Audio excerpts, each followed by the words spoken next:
From far above our blue planet, the atmosphere looks perfectly calm. Before we go any further, if you want a brand new Earth topic every single night to fall asleep to, subscribe. One tap and a new story is waiting for you every evening. But this peaceful view hides one of nature's most incredible secrets.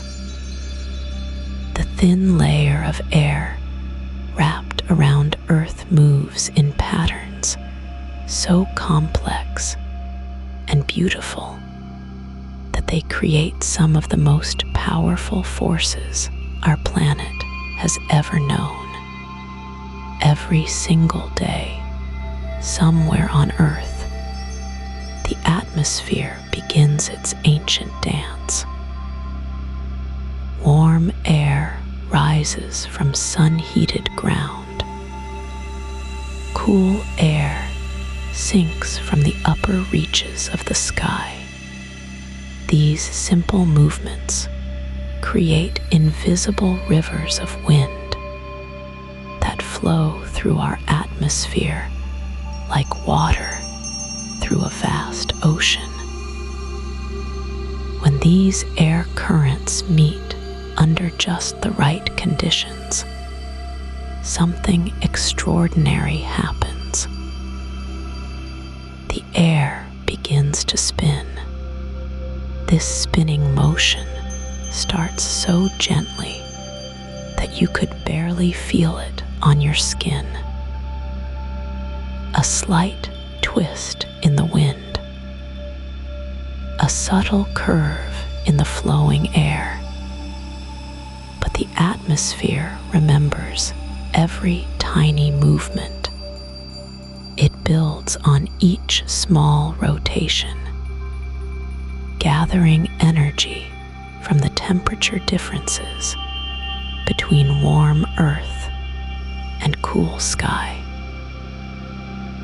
What begins as the softest whisper of moving air can grow into forces that reshape entire landscapes. The dance of spinning air takes two magnificent forms on our planet. Over warm ocean waters, these rotating systems grow slowly and steadily, fed by the endless supply of moisture rising from the sea. They become hurricanes, vast spirals of wind and rain that can stretch across hundreds of miles. Their eye walls tower 50,000 feet into the sky, creating vertical cities of spinning clouds that dwarf our tallest mountains. On land, the dance takes a different shape.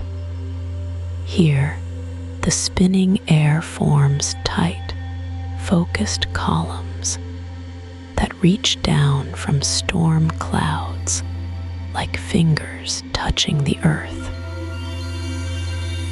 These are tornadoes, nature's most concentrated displays of rotating power.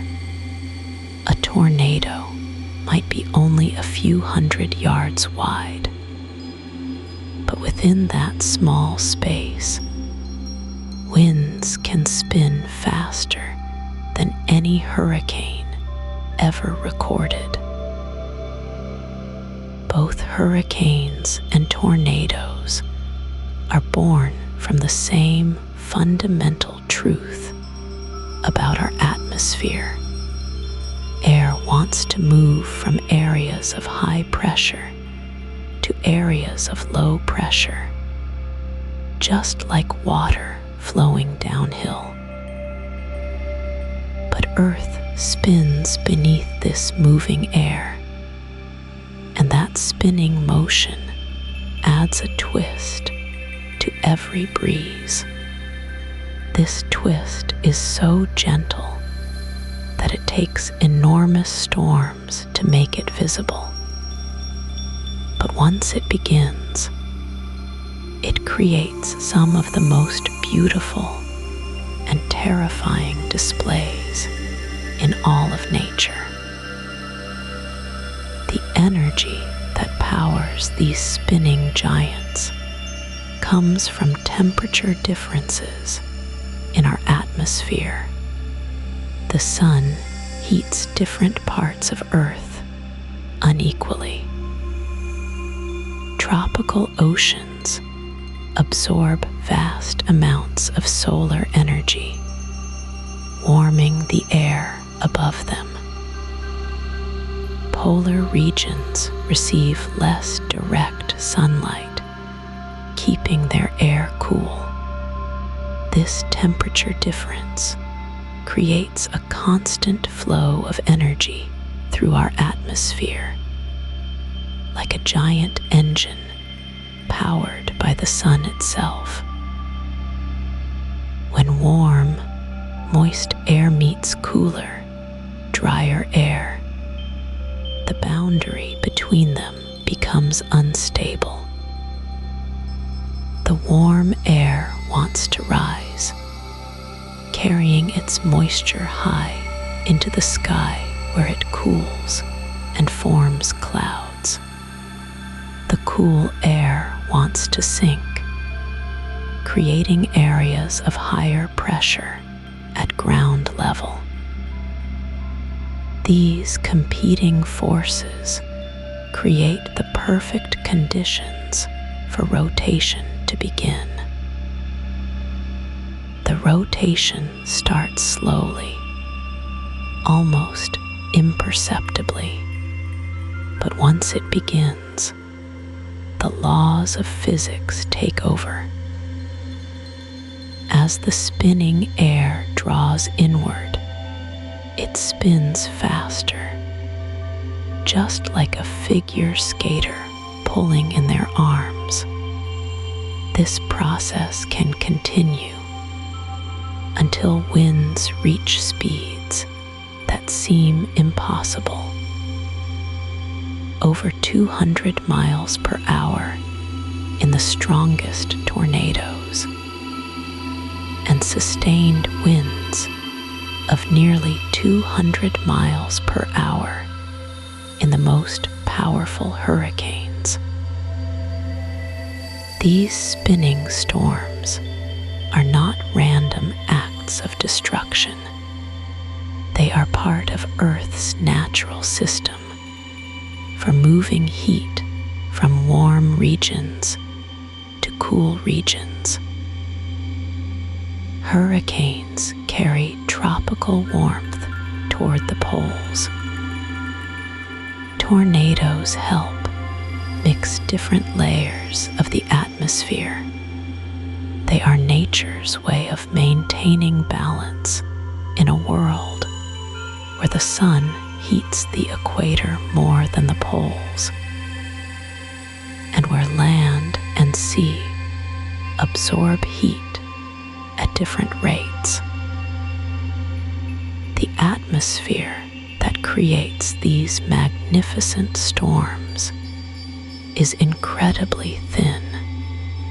If Earth were the size of an apple, our entire atmosphere would be thinner than the apple's skin. Yet, within this delicate layer of air, forces gather that can level forests, reshape coastlines, and remind us of the incredible power hidden in the simple movement of invisible gases around our spinning planet. Tonight, as you rest, the atmosphere continues its eternal dance above you, creating the gentle breezes that cool your skin and the vast storms that shape our world.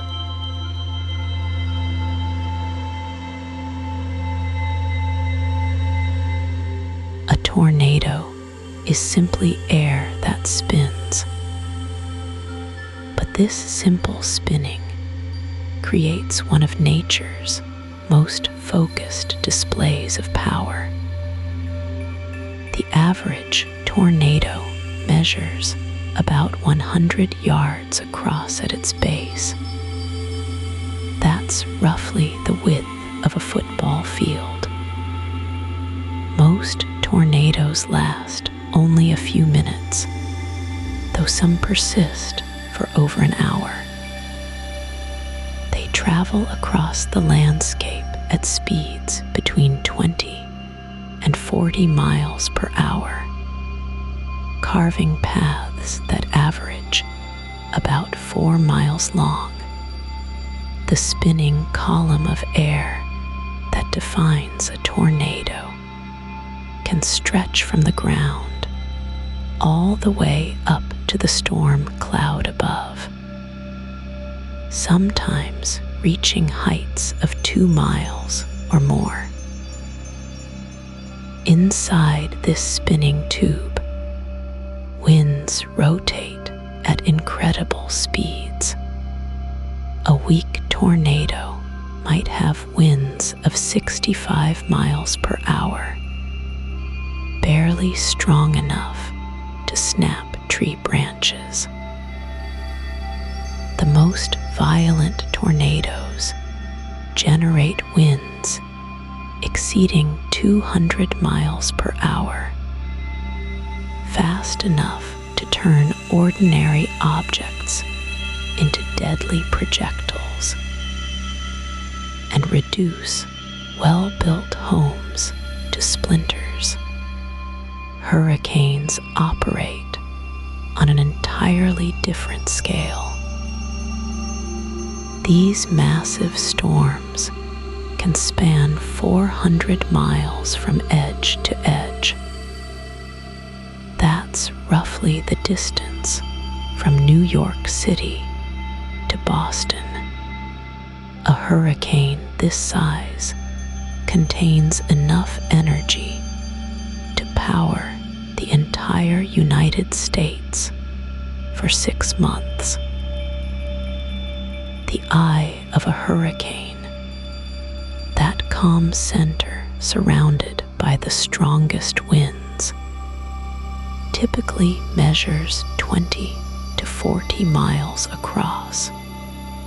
Standing in the eye, you would see a perfect circle of blue sky surrounded by towering walls of clouds. The winds in a hurricane spiral inward toward the center, but they don't all move at the same speed. Near the eye, in a region called the eye wall, winds can reach speeds of 180 miles per hour or more. These are the strongest winds in the entire storm system. As you move away from the center, the winds gradually weaken. But even at the outer edges of a large hurricane, winds can still reach tropical storm strength of 39 miles per hour. Both tornadoes and hurricanes spin in the same direction in the northern hemisphere, counterclockwise when viewed from above. This rotation comes from the Coriolis effect, a force created by Earth's rotation. As our planet spins on its axis once every 24 hours, it influences the movement of air masses across its surface. In the southern hemisphere, storms spin clockwise instead. This difference in rotation direction is one of the subtle ways that Earth's spinning motion shapes the behavior of its atmosphere. The pressure inside these spinning storms drops dramatically compared to the surrounding air. In a strong tornado, the pressure can drop by 10% in just a few seconds. This sudden pressure change is what causes buildings to explode outward when a tornado passes directly overhead. The higher pressure air inside the building rushes outward to equalize with the lower pressure in the tornado, often blowing out windows and walls from the inside. Hurricane pressure drops are even more extreme. The most intense hurricanes can have central pressures that are 15% lower than normal atmospheric pressure. This creates a pressure gradient that drives the powerful winds spiraling inward toward the storm's center. The lower the pressure in the center, the stronger the winds become as air rushes in to fill the void. Temperature differences fuel both types of storms, but in different ways. Tornadoes form when warm. Moist air near the ground meets cool. Dry air higher up in the atmosphere. This creates instability that can trigger the rotating motion. Hurricanes draw their energy from warm ocean water, typically requiring sea surface temperatures of at least 80 degrees Fahrenheit. As warm water evaporates into the atmosphere, it releases heat energy that powers the storm's circulation. The lifespan of these storms varies dramatically. Most tornadoes exist for less than 10 minutes, though some exceptional ones have lasted for hours and traveled over 100 miles. Hurricanes are marathon runners by comparison, often persisting for a week or more as they travel across thousands of miles of ocean. The longest-lived hurricane on record lasted for 31 days, slowly weakening and strengthening as it wandered across the Atlantic. Despite their fearsome reputation, both tornadoes and hurricanes serve important purposes in Earth's climate system. They transport heat from warm regions toward cooler areas, helping to moderate global temperatures. Hurricanes carry tropical warmth toward the poles, while tornadoes mix different layers of the atmosphere, distributing moisture and heat vertically through the air column. The spinning motion that defines both storms creates a kind of natural gyroscope effect. Once established, the rotation tends to maintain itself, concentrating the storm's energy into an increasingly tight spiral. This is why both tornadoes and hurricanes can maintain their structure and intensity for extended periods, continuing to spin long after the initial conditions that created them have changed.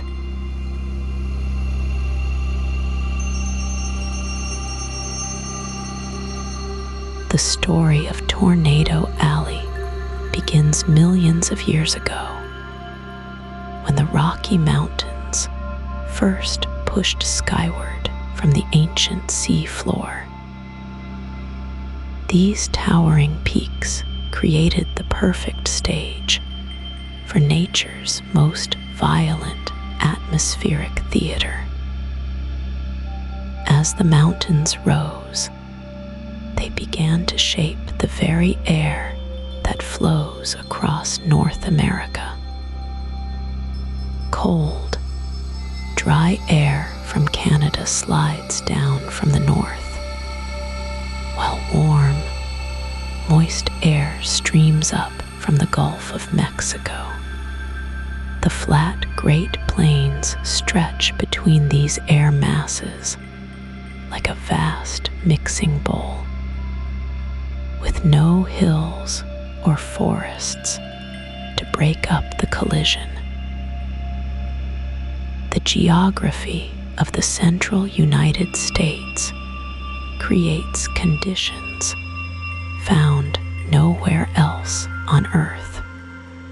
The jet stream, that river of fast-moving air high in the atmosphere, often dips south across this region during spring and early summer. When it does, it acts like a lid on a pot, trapping the warm surface air beneath the cooler air above. This creates what meteorologists call atmospheric instability. The warm air wants to rise, but the cooler air above holds it down. Pressure builds like steam in a kettle. Spring brings the perfect recipe for tornado formation. The sun climbs higher in the sky, heating the dark soil of freshly plowed fields. This warming creates thermals, columns of rising warm air that begin to bubble upward like invisible balloons. Meanwhile, the jet stream remains strong from winter's lingering influence. These two forces create a delicate balance that can tip toward violence with just the right trigger. The trigger often comes from a weather front, a boundary where different air masses meet. As the warm, moist air finally breaks through the cooler layer above, it shoots upward with tremendous force. Scientists have measured updrafts in severe thunderstorms reaching speeds of over 150 miles per hour. These rising columns of air can extend more than 10 miles into the sky, punching through the tropopause, the boundary between the lower atmosphere and the stratosphere above. shear plays the role in creating rotation. This happens when winds at different heights move at different speeds or in different directions. Picture a pencil rolling between your hands when one hand moves faster than the other. The same principle applies to air masses. When fast-moving winds aloft encounter slower-moving surface winds, they create horizontal spinning motion in the atmosphere. The powerful updraft then tilts this horizontal spin into vertical rotation, like tipping a rolling log onto its end. The Great Plains provide the perfect laboratory for this process because of their unique topography. The land rises gradually from sea level at the Gulf of Mexico to over 5,000 feet at the base of the Rocky Mountains. This gentle slope helps channel and focus the colliding air masses. The lack of trees and hills means nothing disrupts the smooth flow of air across hundreds of miles of grassland. Weather systems can build strength and organization as they travel across this unbroken landscape. Tornado Alley earned its name through centuries of atmospheric violence. The region stretching from central Texas through Oklahoma, Kansas, and into Nebraska sees more tornadoes than anywhere else on the planet. Some areas experience an average of 8 tornadoes per 1,000 square miles each year. The peak season runs from April through June, when the temperature contrast between air masses reaches its greatest extreme. The timing of tornado season reflects Earth's orbital dance around the sun. As spring progresses, the sun's angle increases, heating the southern plains more intensely each day.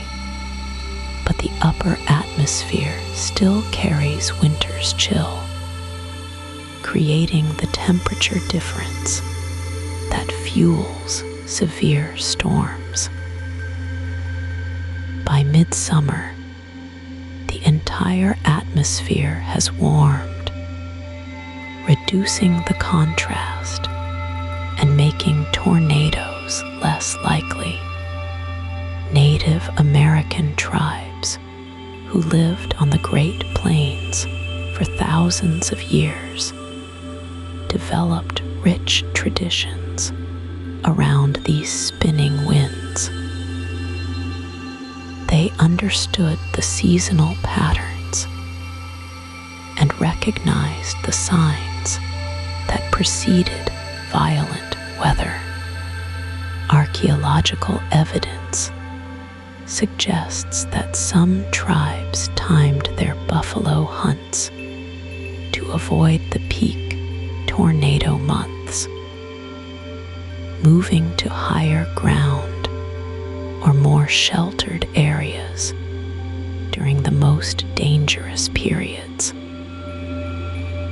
The formation of Tornado Alley represents a perfect storm of geographic and atmospheric factors took millions of years to develop. The Rocky Mountains had to rise to their current height. The Great Plains had to flatten into their current form. The Gulf of Mexico had to reach its present size and warmth. Ocean currents had to establish their current patterns to maintain the temperature differences that drive the jet stream.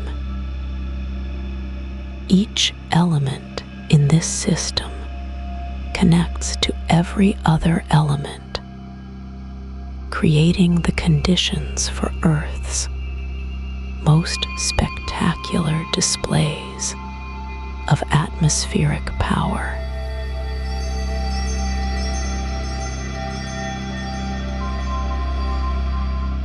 When Dr. Tetsuya Theodore Fujita first began studying tornado damage in the 1970s, he noticed something remarkable. The destruction wasn't random. It followed patterns that revealed the hidden strength of the winds that created it.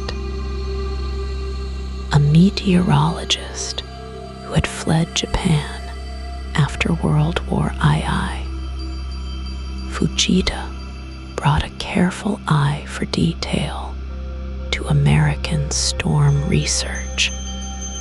He walked through tornado paths with a measuring tape and camera, documenting every broken tree, every lifted roof, every piece of debris that told the story of invisible wind speeds. The scale that bears his name divides tornado intensity into 6 categories, from F0 to F5.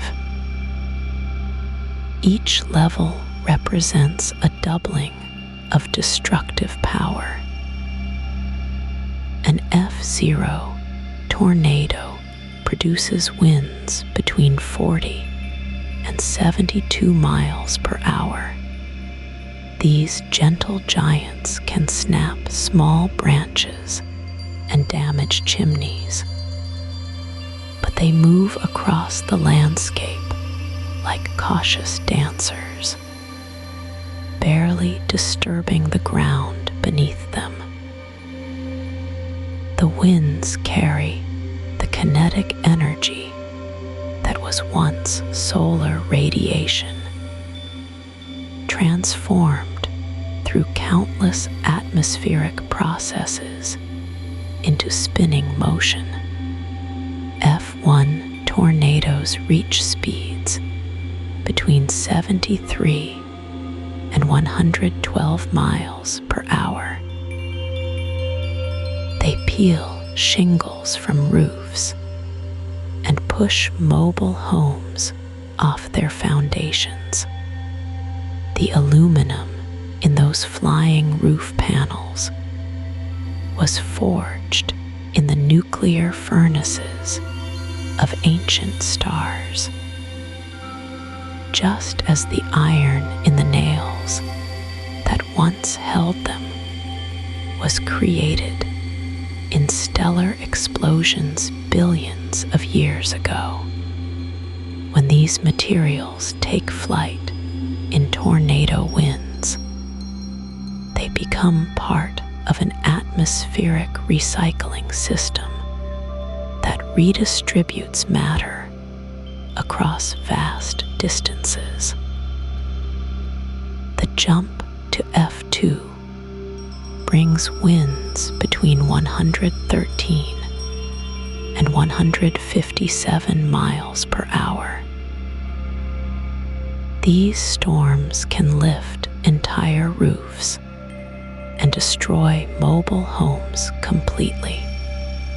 Large trees snap like twigs are cellulose fibers no match for the concentrated atmospheric pressure. The carbon in that would originally came from carbon dioxide in the air, pulled down by photosynthesis and locked into solid form. Now the tornado returns it to the atmosphere, completing a cycle that connects the spinning storm to the global carbon system. F3 tornadoes generate winds between 158 and 206 miles per hour. They tear roofs and walls from well-constructed houses, overturn trains, and throw heavy cars through the air like toys.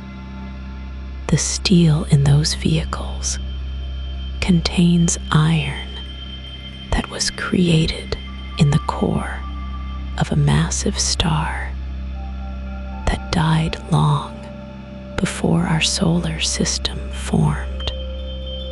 That ancient stellar death provided the raw materials for our planet's metal-rich core, which generates the magnetic field that protects us from solar radiation.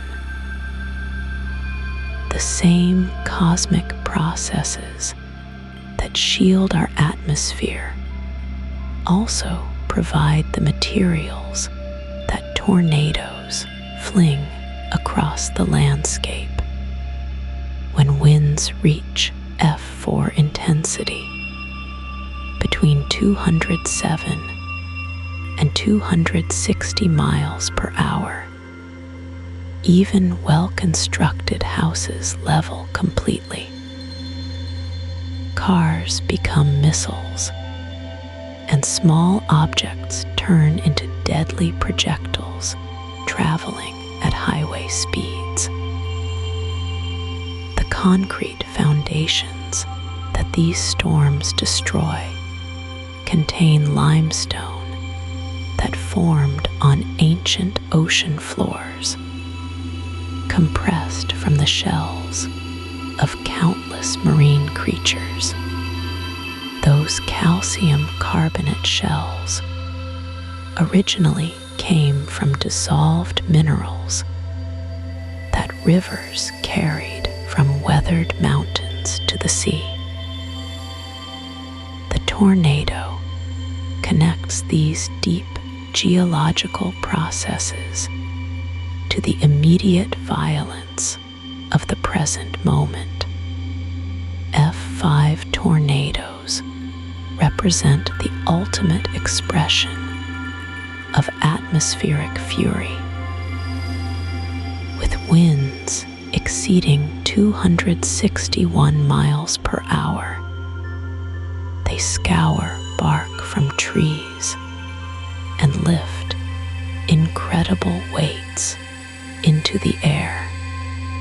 These rare giants can carry a school bus for miles or drive pieces of straw through telephone poles like needles through cloth.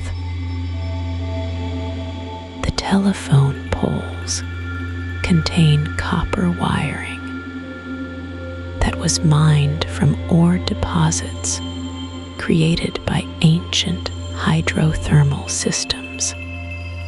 Those systems required the same temperature differences that now drive tornado formation, linking the storm to the geological processes that shaped our planet's crust. The enhanced Fujita scale, introduced in 2007, refined these categories with more precise damage indicators. It recognizes that tornado strength varies along the path, with most storms fluctuating between different intensity levels as they travel. A single tornado might touch down as an F1, strengthen to F3, weaken to F2, then dissipate entirely, all within the span of an hour. This variability reflects the complex interaction between the storm and the landscape beneath it. The scale itself represents humanity's attempt to quantify the unquantifiable power of moving air. The oxygen and nitrogen molecules in tornado winds are the same gases that we breathe, formed through billions of years of planetary evolution. Oxygen came from ancient cyanobacteria that learned to split water molecules using sunlight. Nitrogen arrived through volcanic outgassing from the planet's interior, where it had been trapped since Earth's formation. These simple gases, when set in motion by temperature differences powered by solar energy, become capable of reshaping the landscape with devastating efficiency. Each level of the Fujita scale tells a story of energy transformation, from the nuclear fusion in the sun's core to the kinetic motion of debris flying through the air. The scale measures not just wind speed, but the awesome power of our atmosphere to concentrate and focus the energy that drives all weather on Earth.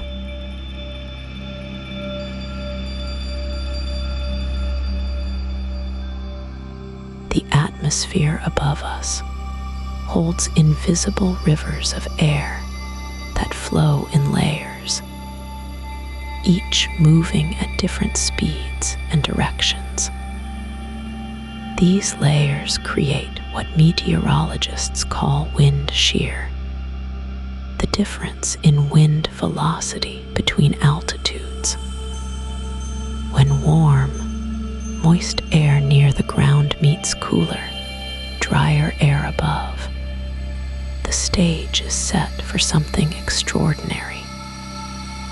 The collision of these air masses doesn't happen gently. The warm air wants to rise, following the basic law that hot air is less dense than cold air. As it climbs, it begins to rotate, twisted by the different wind speeds at various heights. A supercell thunderstorm is born from this vertical dance of air. These massive storms can tower 50,000 feet into the sky, reaching heights where commercial jets cruise. The rotating column of air within a supercell is called a mesocyclone, a word that simply means middle-sized spinning motion. This rotation can persist for hours, fed by the continuous flow of warm air spiraling upward and cool air sinking downward. The mesocyclone acts like a giant, invisible drill bit, boring through the atmosphere with tremendous power. Inside a supercell, the forces at work are almost beyond comprehension. The updraft, that column of rising air, can reach speeds of 150 miles per hour. This is faster than most hurricanes at ground level, yet it's happening vertically, carrying water droplets and ice crystals high into the frozen upper atmosphere. The downdraft, where cold air plunges earthward, can be equally violent. These opposing forces create a circulation pattern that can maintain itself for many hours, much longer than ordinary thunderstorms that fizzle out in 30 minutes. The rotation in a supercell begins with something called horizontal vorticity. Imagine a pencil rolling along a table, spinning around its length. Wind shear creates this same rolling motion in the atmosphere, but horizontally, when the powerful updraft tilts this horizontal spinning motion into a vertical position, the mesocyclone is born. The conservation of angular momentum, the same principle that makes figure skaters spin faster when they pull in their arms, causes the rotation to intensify as the column of air tightens. Temperature differences drive everything. The sun heats the ground unevenly, creating pockets of warm air that want to rise. Over a plowed field, the dark soil absorbs more heat than a nearby lake. This creates small pressure differences that set air in motion. These tiny movements grow and combine, fed by the vast energy stored in water vapor. When water vapor condenses into droplets, it releases latent heat, the same energy that was required to evaporate the water in the first place. This hidden energy source can power storms with the equivalent of hundreds of nuclear bombs. The Coriolis effect, caused by Earth's rotation, adds its subtle influence to the mix. This force deflects moving air to the right in the northern hemisphere and to the left in the southern hemisphere, while too weak to affect the direction water swirls down a drain. The Coriolis effect becomes significant over the large distances and long time periods involved in storm formation. It helps organize the chaotic motions of air into the coherent spinning patterns we see in weather systems. Pressure plays a role in supercell development. as air rises rapidly in the updraft, it creates an area of lower pressure at the surface. Nature abhors a vacuum, so surrounding air rushes in to fill this void. This inflowing air brings more moisture and energy to feed the storm. The faster the air rises, the lower the surface pressure becomes, creating a feedback loop that can intensify the entire system. Barometric pressure in the center of a strong supercell can drop significantly, creating a pressure gradient that adds to the storm's rotational energy. The invisible architecture of a supercell extends far beyond what we can see.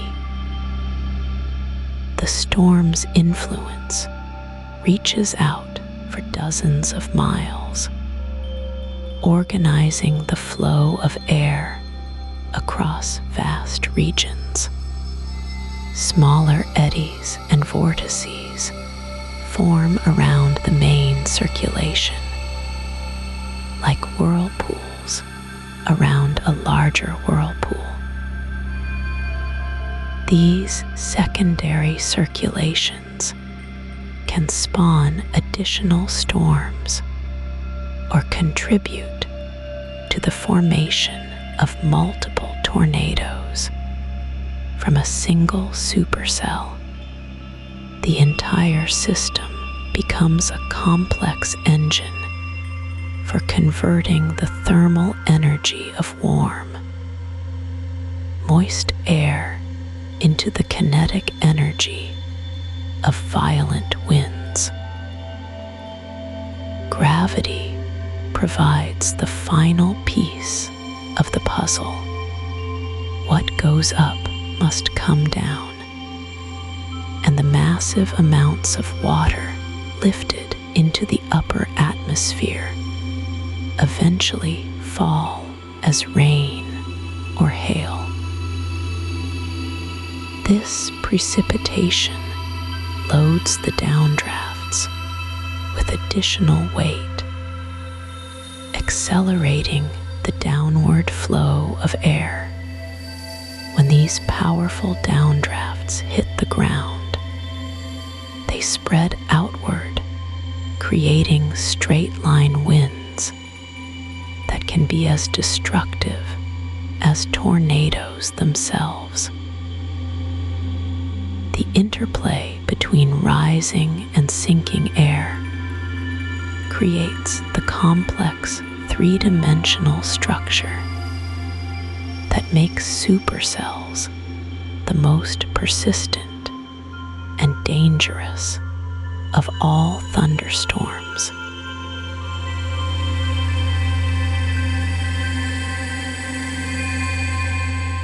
While supercells spin their violent dance across the Great Plains, a different kind of storm begins its journey thousands of miles away.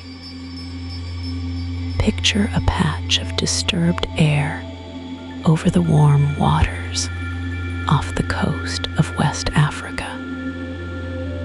This disturbance is barely noticeable at first, perhaps just a cluster of thunderstorms, no bigger than a large city. The water beneath these storms holds the key to everything that follows. Ocean temperatures must reach at least 80 degrees Fahrenheit to fuel what comes next. At this temperature, water molecules escape into the air fast enough to provide the massive amounts of energy a hurricane needs to survive. The scale scale of energy involved staggers the imagination. A single mature hurricane releases the energy equivalent of a 10 megaton nuclear bomb every 20 minutes. To put this in perspective, if you could capture just one day's worth of energy from an average hurricane, it would power the entire United States for 6 months. The storm draws this energy from the ocean like a giant heat engine, converting the thermal energy of warm water into the kinetic energy of spinning winds. Each day, a hurricane can evaporate 20 billion tons of water from the ocean's surface. This is enough water to supply the daily needs of every person on Earth for an entire year. The physical dimensions of these storms dwarf almost everything else in nature. A typical hurricane spans 300 to 400 miles across. If you placed one over Texas, it would stretch from Dallas to Houston and beyond in every direction. The eye alone, that deceptively calm center, measures 20 to 40 miles in diameter. You could fit the entire city of Los Angeles inside the eye of a large hurricane. The storm's influence extends even higher into the atmosphere. Hurricane clouds tower up to 50,000 feet above sea level, reaching into the stratosphere where commercial jets fly.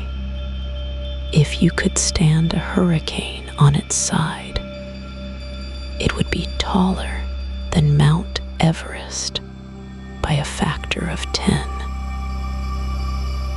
The winds that define a hurricane's strength begin at 74 miles per hour, but they can climb much higher. The strongest hurricanes on record have sustained winds exceeding 200 miles per hour. At these speeds, the wind carries enough force to turn ordinary objects into deadly projectiles. A piece of plywood becomes a missile. A grain of sand can cut like a knife. The pressure difference between the calm eye and the surrounding storm creates winds so powerful they can lift cars, uproot massive trees, and strip the bark from telephone poles. Time moves differently in the world of hurricanes. These storms can persist for weeks, traveling thousands of miles across ocean basins. Hurricane John, which formed in the Pacific in 1994, lasted for 31 days and traveled over 8,000 miles. During its journey, it crossed the international date line twice, technically making it both a hurricane and a typhoon.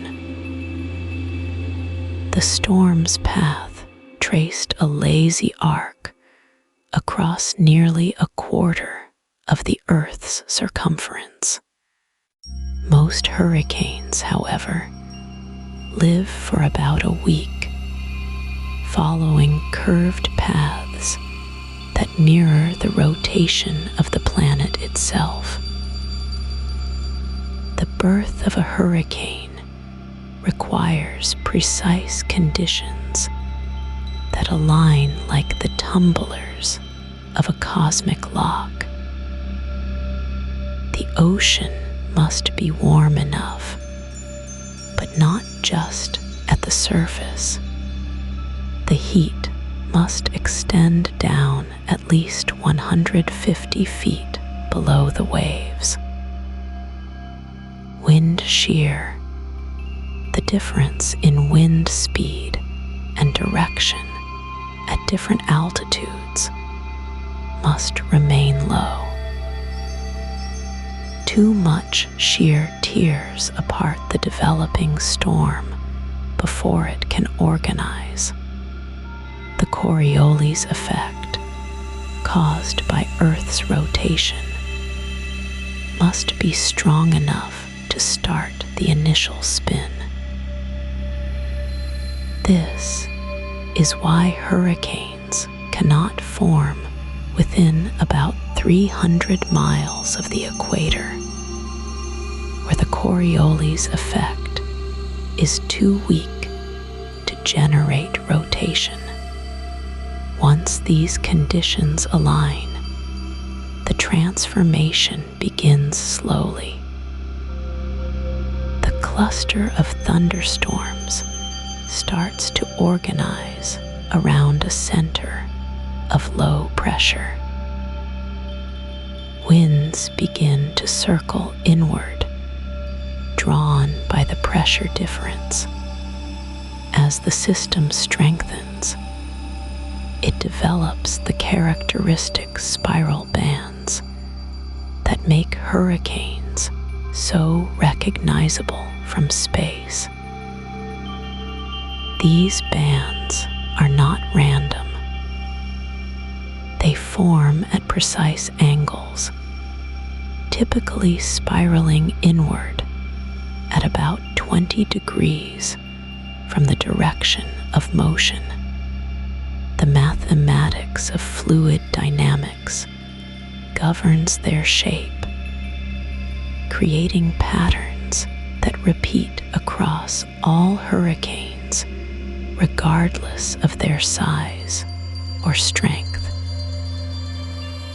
The ocean becomes both the storm's fuel and its highway. Hurricanes follow the warm currents like rivers in the sky, drawing energy from the heated water below. When they encounter cooler water or move over land, they begin to weaken rapidly. Without the ocean's warmth, these massive engines of destruction can dissipate in a matter of hours. The same forces that can devastate coastlines are ultimately tamed by the simple absence of their energy source. In this way, the Earth itself provides both the power to create these magnificent storms and the mechanism to bring them to an end.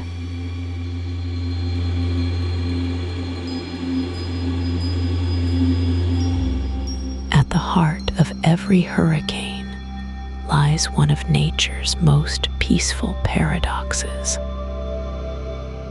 The eye of the storm stretches between 20 and 40 miles across, a cylinder of calm air that extends from the ocean surface all the way to the top of the storm. Inside this space, winds drop to nearly nothing. The air pressure plummets to levels so low that sensitive people can feel it in their joints and sinuses. Seabirds sometimes get trapped inside hurricane eyes, circling for hours in this strange pocket of stillness, while chaos spins around them at over 100 miles per hour.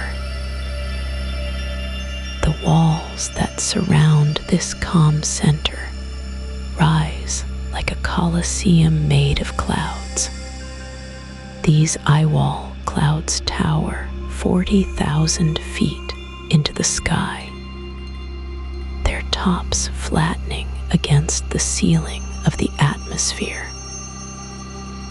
From inside the eye, looking up reveals a perfect circle of blue sky or stars, depending on the time of day.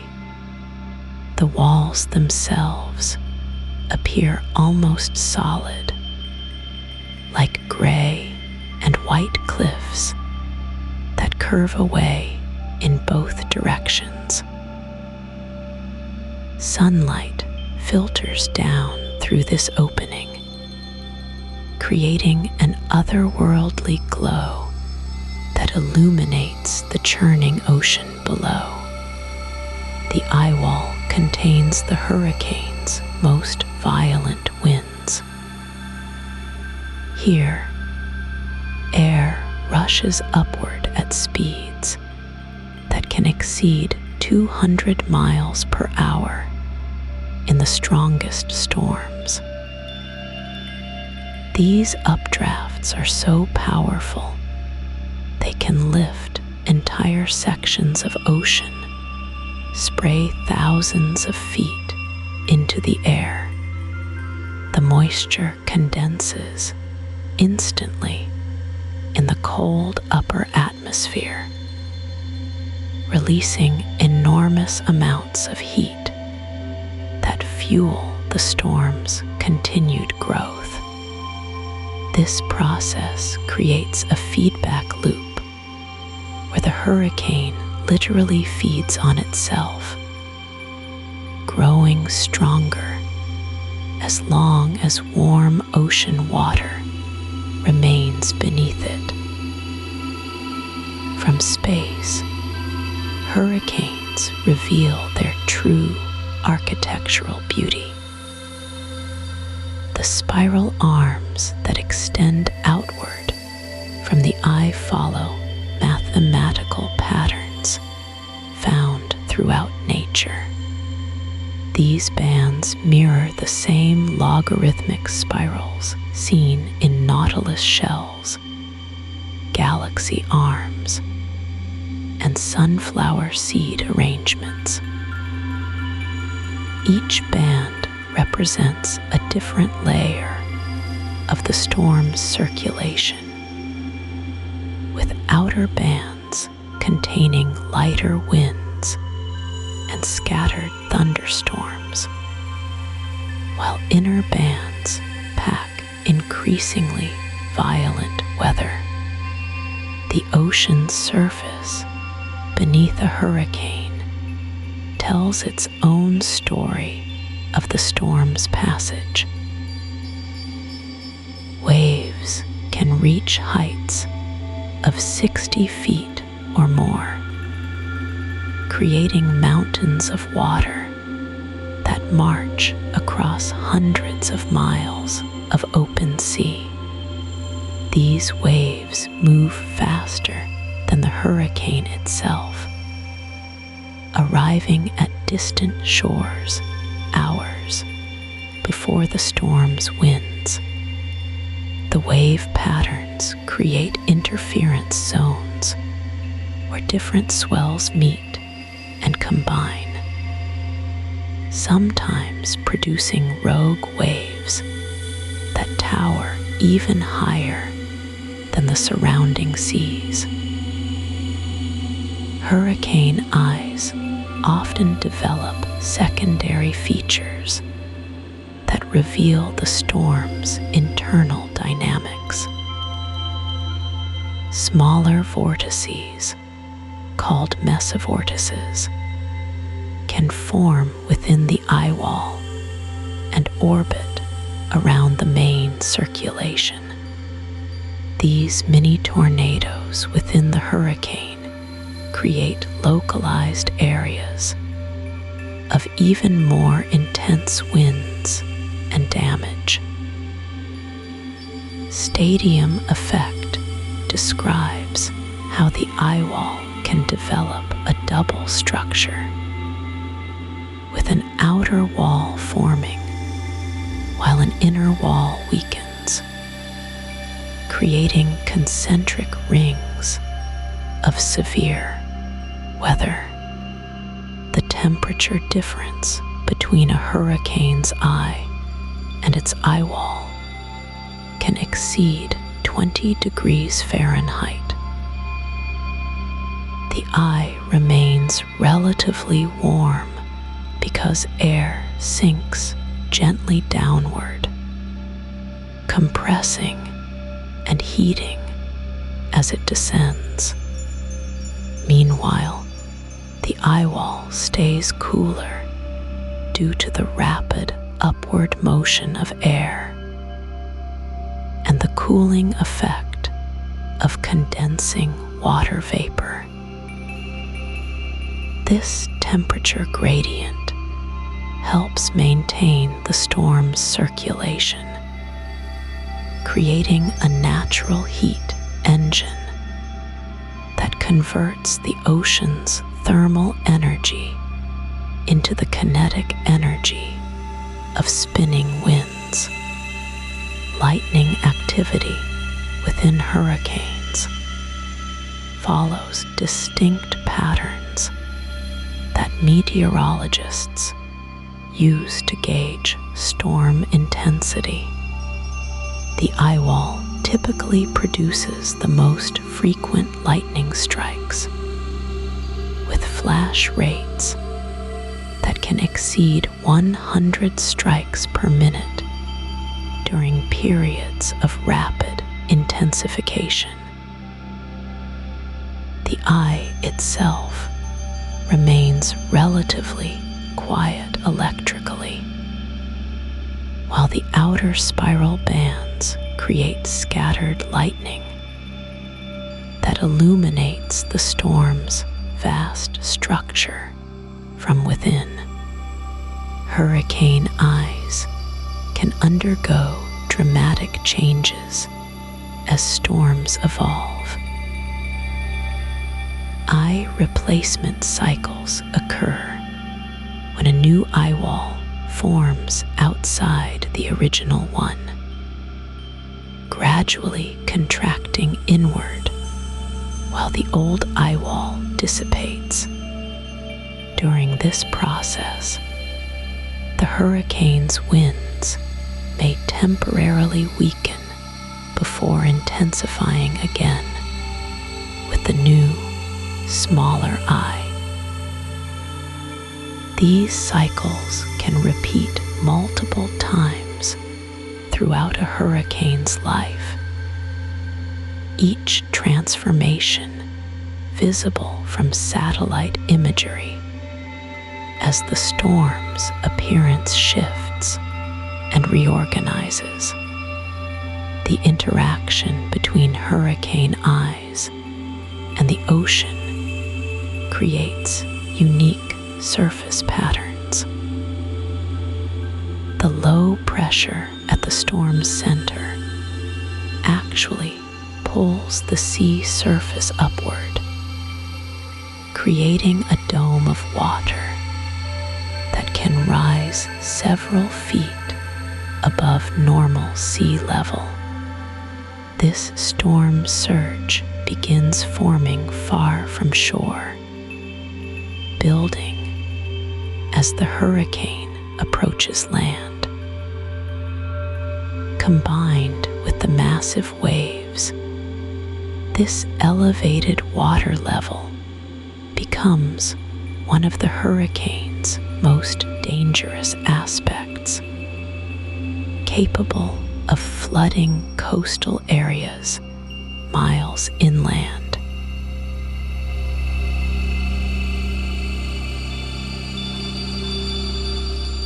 Scientists measure hurricane strength using the Saffir-Simpson hurricane wind scale, a ladder of destruction that climbs from Category 1 to Category 5. Each step represents a dramatic increase in wind speed and potential damage. Category 1 hurricanes carry winds between 74 and 95 miles per hour, strong enough to snap tree branches and damage roof lines. These storms can knock out power for days and turn loose outdoor furniture into dangerous projectiles. Category 2 hurricanes push winds between 96 and 110 miles per hour. At this level, the storm begins to uproot shallow-rooted trees entirely. Mobile homes face severe damage, and even well-constructed houses lose shingles and siding. The wind pressure at these speeds creates a constant roar that drowns out most other sounds. Windows can shatter from flying debris, and storm surge begins to pose serious threats to coastal communities. The jump to Category 3 marks a turning point in hurricane intensity. Winds rage between 111 and 129 miles per hour, creating what meteorologists call a major hurricane. These storms strip bark from trees and can collapse the walls of poorly constructed buildings. The wind pressure becomes so intense that it can actually change the shape of buildings, causing them to sway and flex. Storm surge heights often reach 9 to 12 feet above normal sea levels, flooding coastal roads and lower floors of buildings near the shore. Category 4 hurricanes unleash winds between 130 and 156 miles per hour. At these speeds, the atmosphere becomes a weapon of incredible force. Well-built homes lose their roofs entirely, and exterior walls often collapse.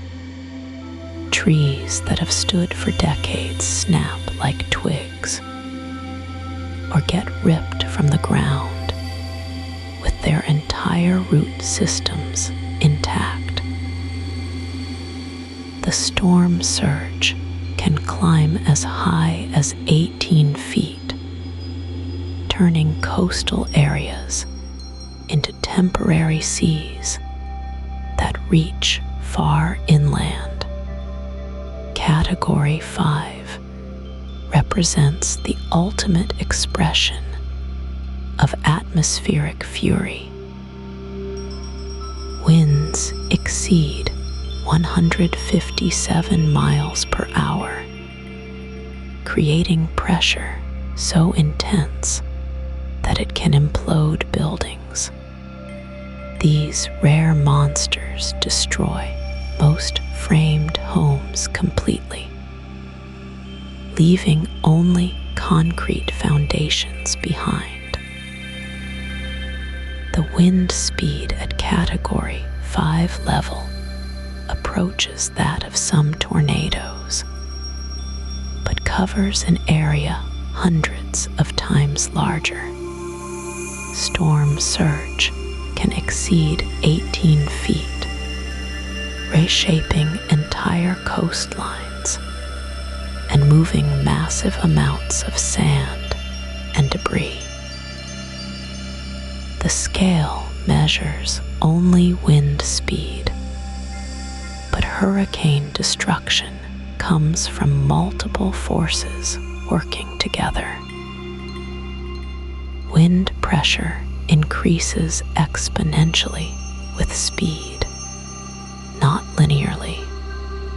A Category 4 hurricane doesn't just have twice the wind speed of a Category 2 storm. It carries roughly 4 times the destructive power. This exponential relationship means that each category jump represents a massive increase in potential damage. Hurricane wind speeds vary dramatically within the same storm. The strongest winds concentrate in the eye wall, that ring of thunderstorms surrounding the calm eye. These winds can be 20 to 30 miles per hour stronger than the storm's official rating, which represents sustained winds averaged over time. Wind gusts within the eye wall often exceed sustained speeds by 20% or more, creating brief moments of even more intense destruction. The scale also reveals how rare the most powerful hurricanes actually are. Category 5 storms represent less than 2% of all Atlantic hurricanes. Category 4 hurricanes make up only about 6%. Most hurricanes that form never exceed Category 2 strength.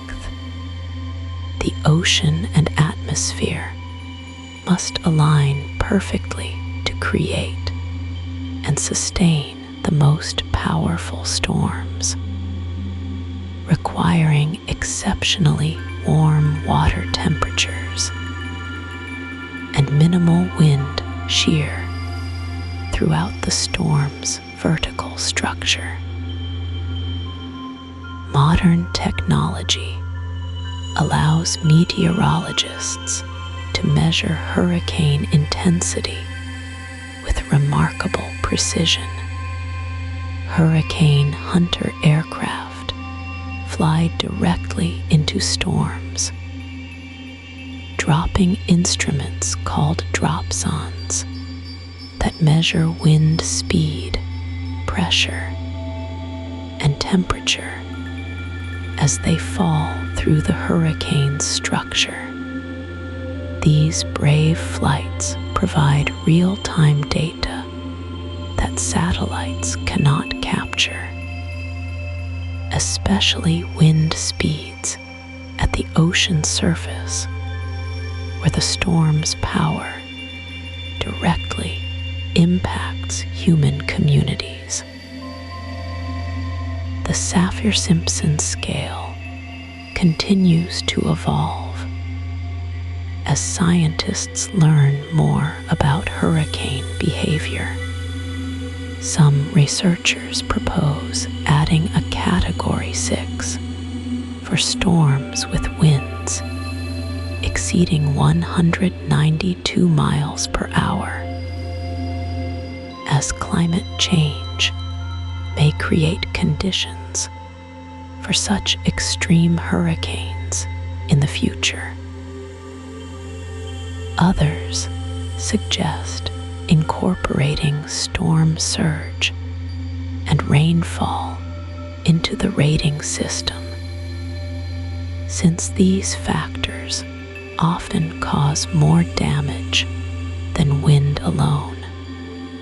Each category on this scale represents not just increasing wind speed, but the growing complexity of the storm's internal structure. Higher category hurricanes develop more sophisticated eye-wall dynamics with multiple spiral bands and complex vertical air movements that create their devastating power. The scale serves as both a measurement tool and a reminder of the atmosphere's incredible capacity to concentrate energy into these spinning giants that dwarf entire states.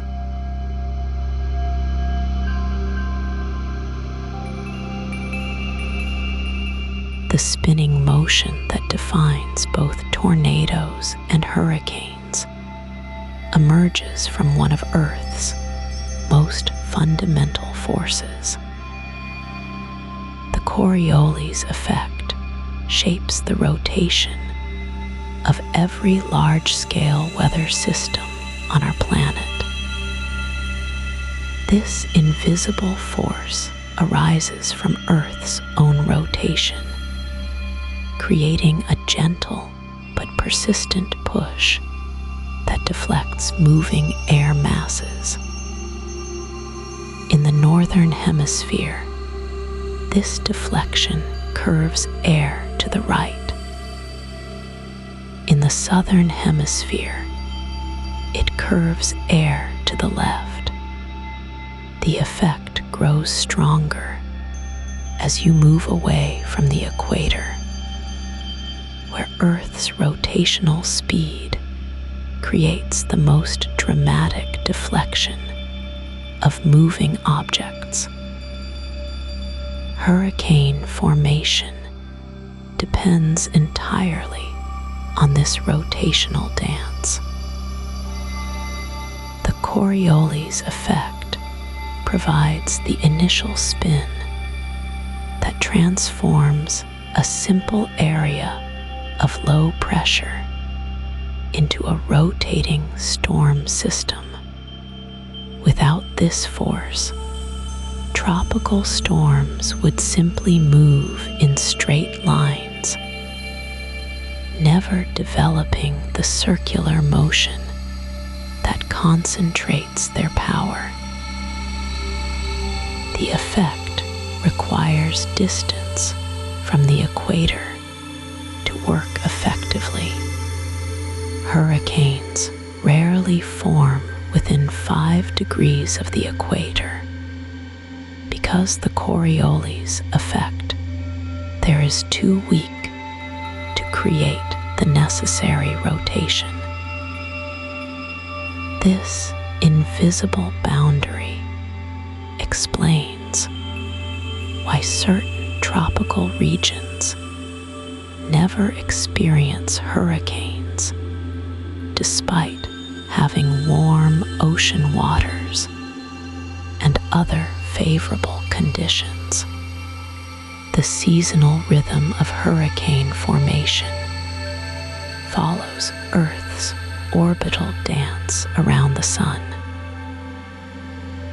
Atlantic hurricane season peaks in late summer when ocean temperatures reach their warmest, and the Coriolis effect combines with optimal atmospheric conditions. The thermal equator shifts northward during summer months, creating a zone where the Coriolis effect can most effectively spin up tropical disturbances. Trade winds weaken during this period, reducing wind shear that would otherwise tear apart developing storms. The atmosphere settles into patterns that favor the vertical development of thunderstorms, the building blocks of hurricane formation. Ocean temperatures follow their own annual cycle that perfectly aligns with hurricane development. Surface waters must reach at least 80 degrees Fahrenheit to fuel tropical storm formation. The ocean acts like a massive heat reservoir, absorbing solar energy throughout spring and early summer. By August and September, vast areas of tropical ocean reach peak temperatures, providing the thermal energy that hurricanes need to intensify. The warm water extends deep below the surface, ensuring that hurricanes can maintain their strength even as they churn up cooler water from below. Tornado formation follows different seasonal patterns driven by the collision of air masses. Spring brings the most violent tornado activity as warm, moist air from the Gulf of Mexico meets cold, dry air from Canada. The jet stream strengthens during spring months, creating the wind shear necessary for supercell thunderstorm development. Temperature contrasts reach their peak during this transitional season, when winter's grip weakens, but hasn't fully released the continent. The atmosphere becomes unstable, with dramatic differences in temperature and humidity at different altitudes, creating perfect conditions for rotating storms. The daily cycle of heating and cooling also influences tornado timing. Most tornadoes occur during late afternoon and early evening, when surface heating reaches its peak. Solar radiation warms the ground throughout the day, creating rising columns of unstable air.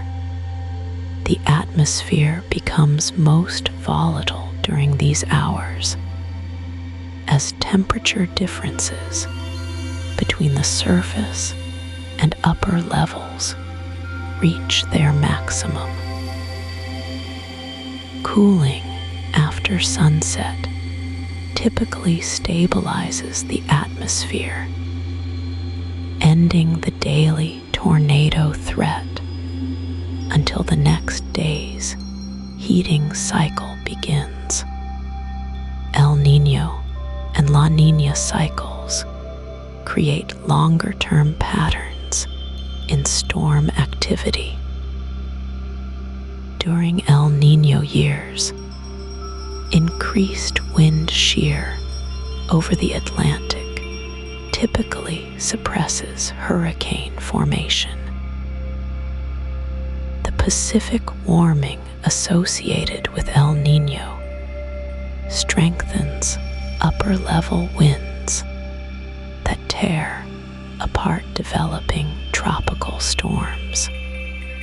La Niña years often produce more active Atlantic hurricane seasons, as reduced wind shear allows storms to develop and intensify. These oceanic cycles operate on timescales of 2 to 7 years, creating predictable variations in storm frequency and intensity. The Coriolis effect also determines the structure of mature storms. Hurricane spiral bands curve in the same direction as the storm's overall rotation, creating the distinctive pinwheel appearance visible from space. The effect ensures that air flowing into the storm's center curves rather than moving in straight lines, concentrating the storm's energy into a tight spiral. Tornado rotation follows the same principle on a much smaller scale, with the Coriolis effect providing the initial rotation that supercell thunderstorms then amplify through their own internal dynamics.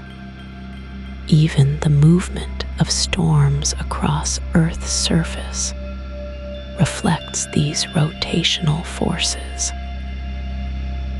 Hurricanes in the northern hemisphere typically follow curved paths that arc northward and eastward, guided by the Coriolis effect and prevailing wind patterns. The storms move like spinning tops across the ocean, their paths influenced by high and low pressure systems that act like invisible mountains and valleys in the atmosphere. This predictable behavior allows meteorologists to forecast storm tracks days in advance, giving coastal communities time to prepare for approaching hurricanes. The gentle push of Earth's rotation shapes every aspect of these powerful storms, from their birth in tropical waters to their final dissipation over land or cooler seas.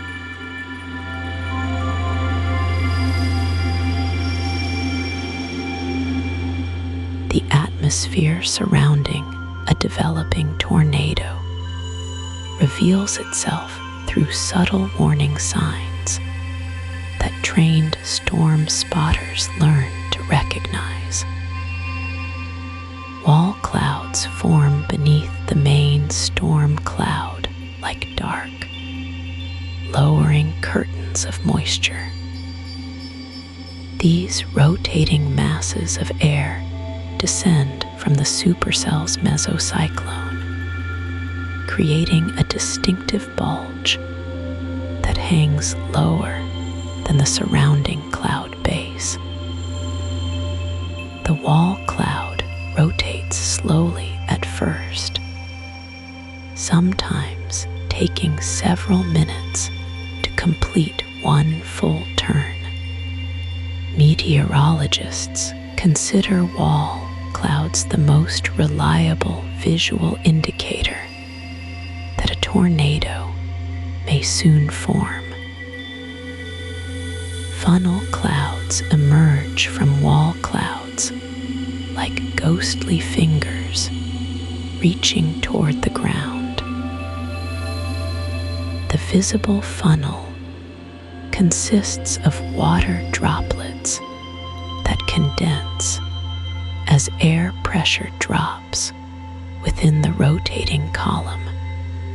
The funnel appears white or gray against dark storm clouds, growing longer and more defined as the rotation intensifies.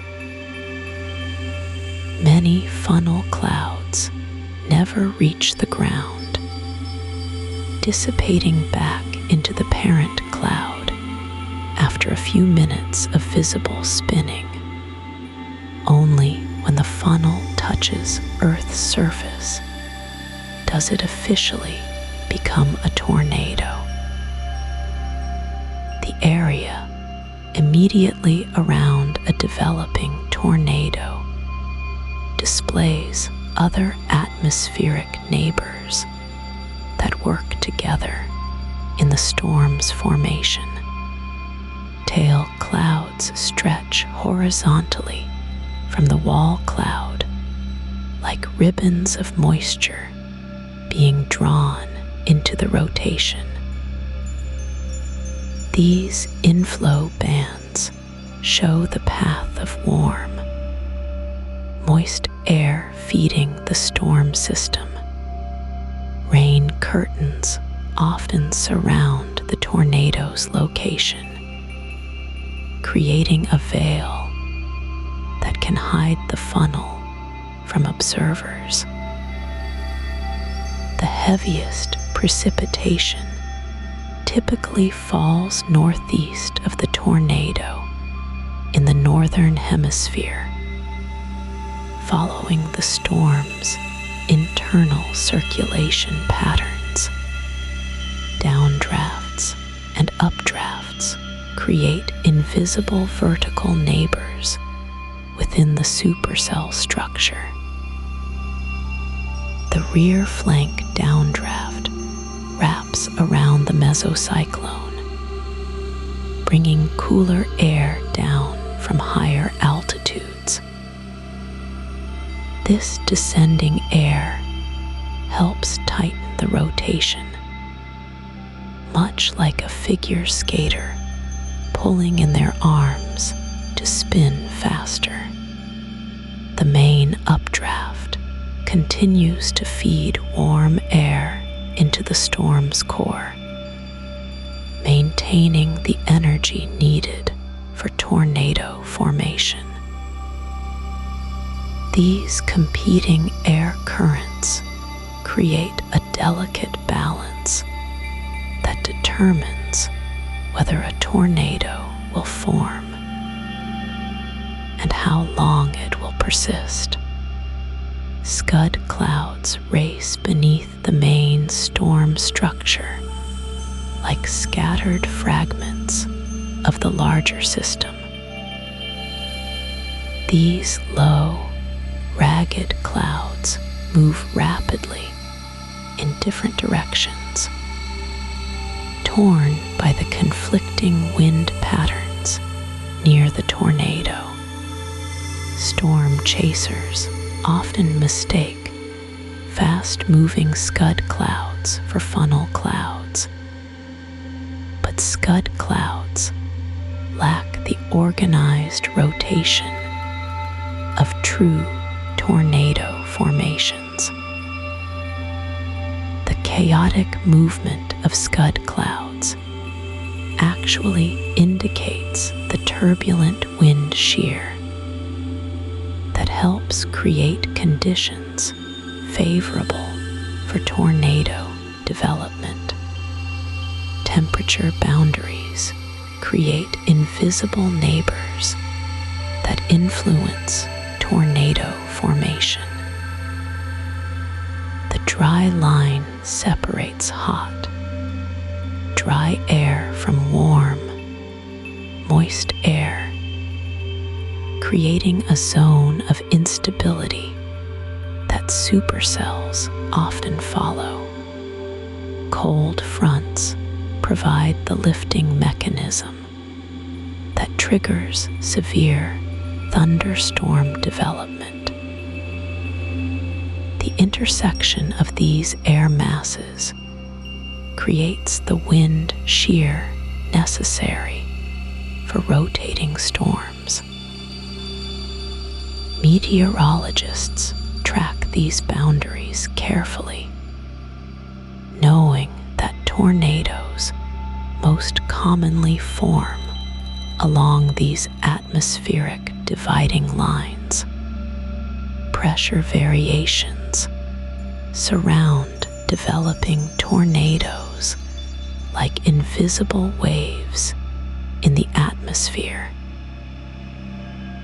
Barometric pressure drops significantly within the tornado's core, sometimes falling 20 or 30 millibars below normal atmospheric pressure.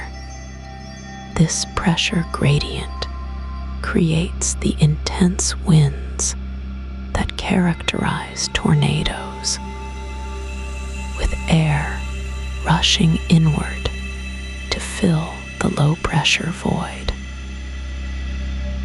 Weather stations can detect these pressure changes even when tornadoes remain invisible, providing another tool for forecasting tornado development. The electromagnetic environment around tornadoes creates unique atmospheric neighbors. Lightning activity often increases dramatically as tornadoes form, with cloud-to-ground strikes occurring every few seconds. The electrical charge separation within the supercell intensifies near areas of strong rotation.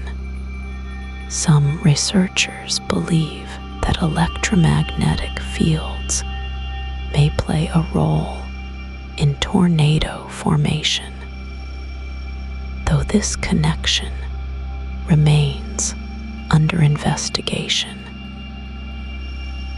Radio communications often experience interference near active tornadoes, as the ionized air affects electromagnetic wave propagation.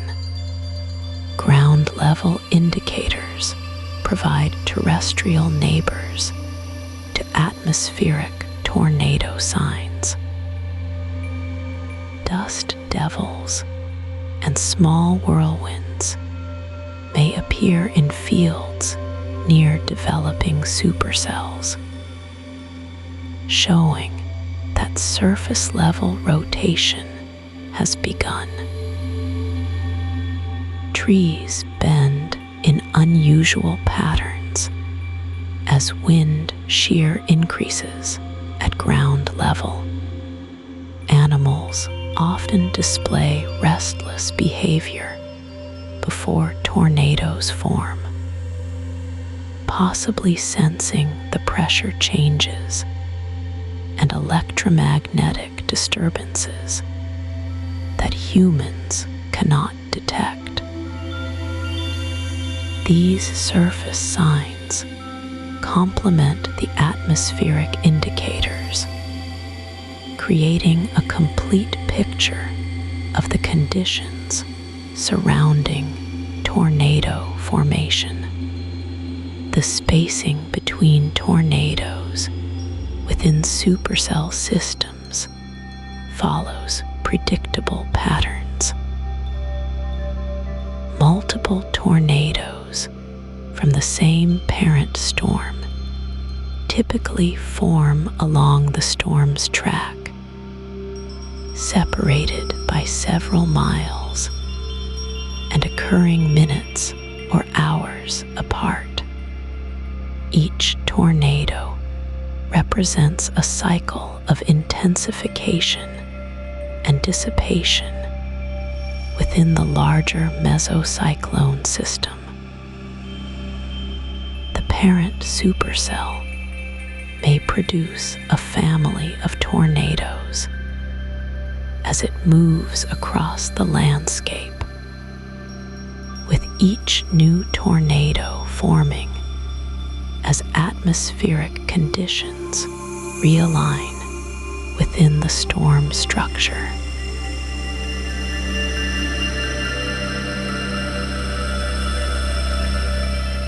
High above the churning chaos of hurricanes, brave pilots fly directly into nature's most violent storms. Hurricane hunters operate specialized aircraft that can withstand winds exceeding 150 miles per hour, diving into the eye walls where few humans have ever ventured. These reconnaissance flights began during World War II, when military pilots accidentally discovered they could penetrate hurricane systems and emerge safely on the other side. The aircraft used for hurricane hunting are engineering marvels built to endure extreme punishment. The Lockheed WP-3D Orion, nicknamed Kermit and Miss Piggy, can fly for up to 10 hours through hurricane conditions. These planes carry reinforced wings, extra strong engines, and specialized instruments that measure wind speed, pressure, temperature, and humidity every few seconds. The cockpit windows are made of thick plexiglass, designed to resist hailstones the size of golf balls traveling at hurricane speeds. During a typical mission, hurricane hunters fly at altitudes between 1,000 and 10,000 feet, deliberately seeking the most turbulent parts of the storm. The crew experiences violent shaking that can throw unsecured objects around the cabin like projectiles. Some flights encounter turbulence so severe that crew members must be strapped into their seats for hours at a time. The aircraft can drop or climb several hundred feet in seconds as it encounters powerful updrafts and downdrafts within the storm system. The most dangerous part of any hurricane hunting mission is penetrating the eye wall. This ring of thunderstorms surrounding the hurricane's calm center contains the storm's strongest winds and most severe turbulence. Pilots must fly through this wall of violence to reach the eye, where conditions become eerily peaceful. Inside the eye, winds drop to nearly calm. Skies often clear to reveal blue patches or stars, and the aircraft flies smoothly after hours of being battered by the storm. Hurricane hunters have recorded some of the most extreme weather conditions ever measured. In 1969, a reconnaissance flight into Hurricane Camille measured surface winds of 190 miles per hour, with flight level winds reaching 201 miles per hour. The crew encountered a pressure drop so severe that their ears popped repeatedly, and the aircraft's altimeter showed they had climbed several hundred feet due to the low pressure. Even though they maintained level flight, these missions provide data that ground-based instruments simply cannot collect. Satellites can observe hurricanes from above, but they cannot measure the three-dimensional structure of wind patterns, pressure changes, and temperature variations throughout the storm's depth. Hurricane hunters drop instruments called dropsondes into the storm as they fly. These devices parachute down through the hurricane, transmitting data about conditions at different altitudes as they fall toward the ocean surface. The physical toll on hurricane hunter crews is significant. Pilots and meteorologists often experience motion sickness that can last for days after particularly rough flights. The constant noise from engines working at maximum power, combined with the aircraft's violent shaking, creates fatigue that affects crew members long after they land. Some veterans report that they can feel phantom turbulence for weeks after intense hurricane penetrations. Hurricane hunting has revealed that these storms contain multiple eyes within eyes. Some hurricanes develop concentric eye walls, with an inner eye surrounded by an outer ring of intense thunderstorms.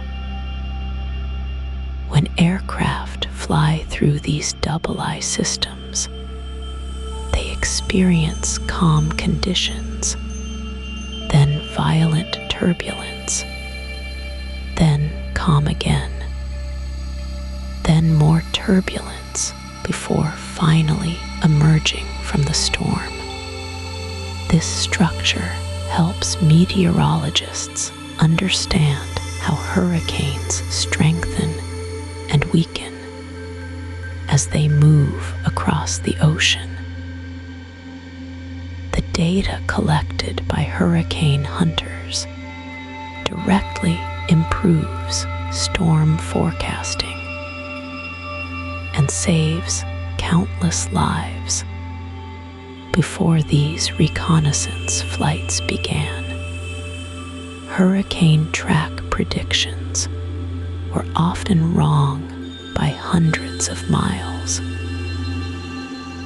Modern forecasts, enhanced by data from hurricane hunting missions, can predict a storm's path within 50 miles up to 3 days in advance. This accuracy allows coastal communities to evacuate safely and emergency responders to position resources where they will be needed most. Some hurricane hunters have flown through the same storm multiple times over several days, watching it grow from a tropical depression into a major hurricane. These repeated penetrations reveal how quickly conditions can change within a developing storm. Wind speeds can increase by 50 miles per hour in just 6 hours, and the eye can shrink from 40 miles across to just 10 miles as the hurricane intensifies. The bravest hurricane hunters fly into Category 5 storms, where sustained winds exceed 157 miles per hour, and the eye wall contains updrafts powerful enough to lift the aircraft thousands of feet in seconds. These extreme missions push both human endurance and aircraft engineering to their absolute limits, gathering data from Earth's most powerful atmospheric engines while they rage across the open ocean.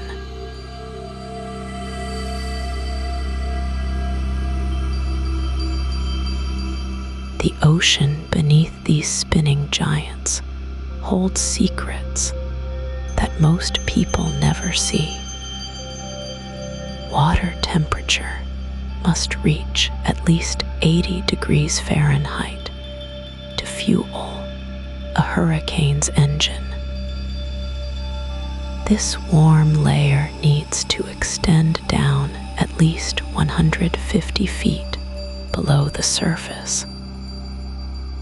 Cooler water deeper down acts like a brake on the storm's power.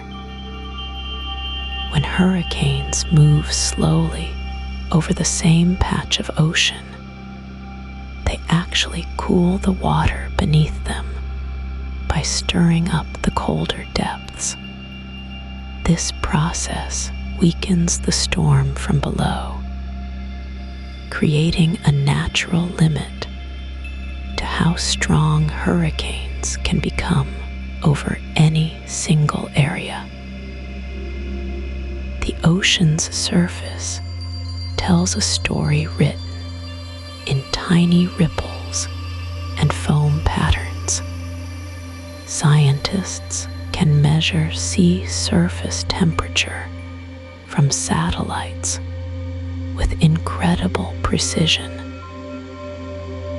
A difference of just 2 degrees can mean the difference between a tropical storm and a major hurricane.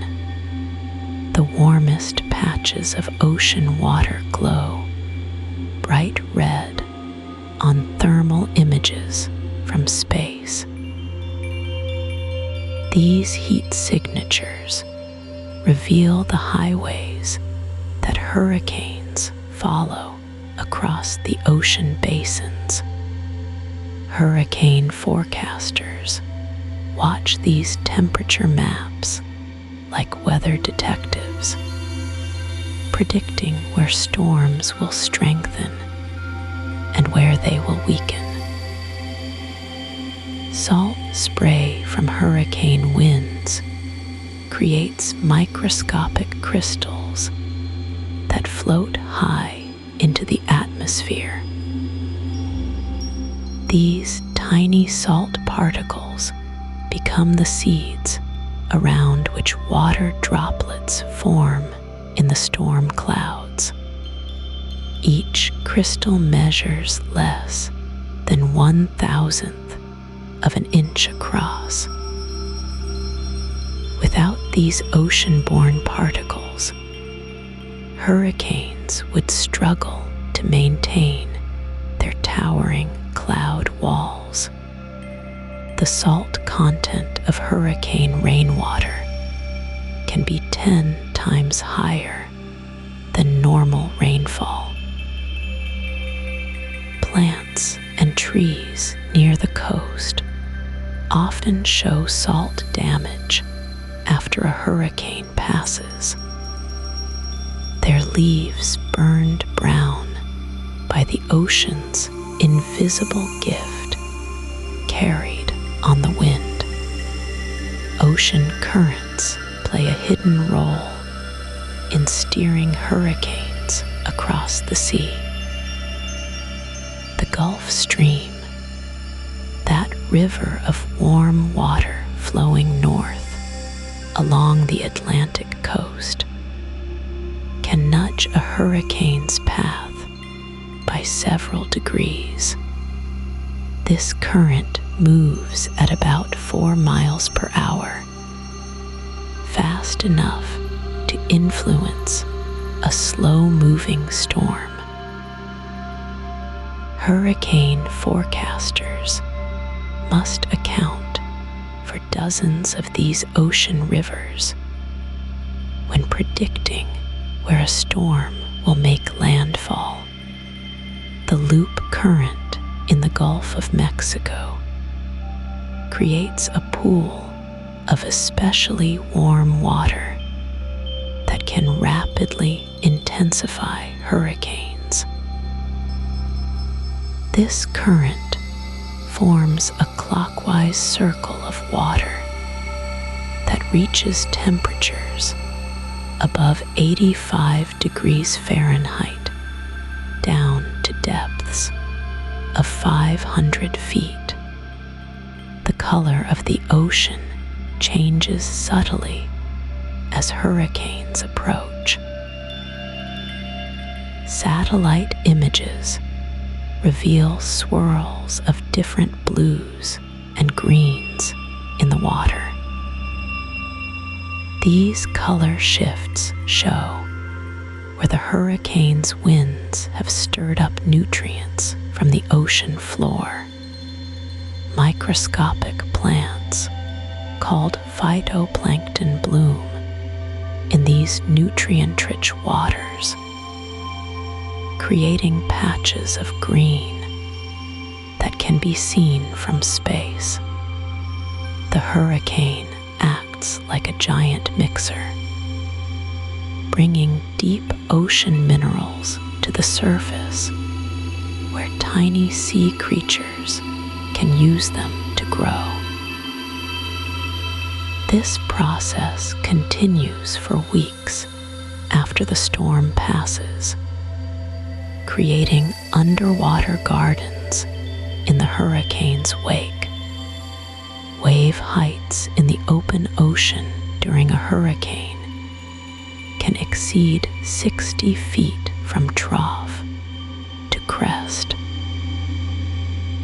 These massive waves travel faster than the storm itself, arriving at distant shores hours before the hurricane's winds. Surfers and sailors around the world watch for these hurricane swells, which can travel thousands of miles across ocean basins. The waves carry energy from the storm's winds, spreading the hurricane's power far beyond its immediate path. Even gentle swells lapping at a beach in California might have been born in a typhoon near Japan weeks earlier. The ocean's memory of hurricanes lasts much longer than the storms themselves. Deep water temperatures can remain elevated for months after a major hurricane passes. This warm water creates favorable conditions for the next hurricane season. Scientists study ocean temperature records going back decades to understand how hurricanes affect the sea's long-term patterns. Some hurricane tracks can be traced in ocean temperature data years after the storms have dissipated. The ocean holds these thermal fingerprints like a vast library of atmospheric history.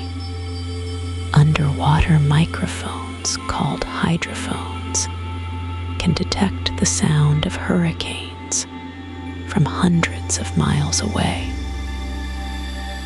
The storm's waves create a deep rumble that travels through the water faster than sound moves through air. Whales and dolphins may hear these hurricane sounds long before humans detect the approaching storm. The ocean becomes a natural early warning system, carrying the hurricane's voice across vast distances through the dark depths where no light penetrates, but sound travels with crystal clarity.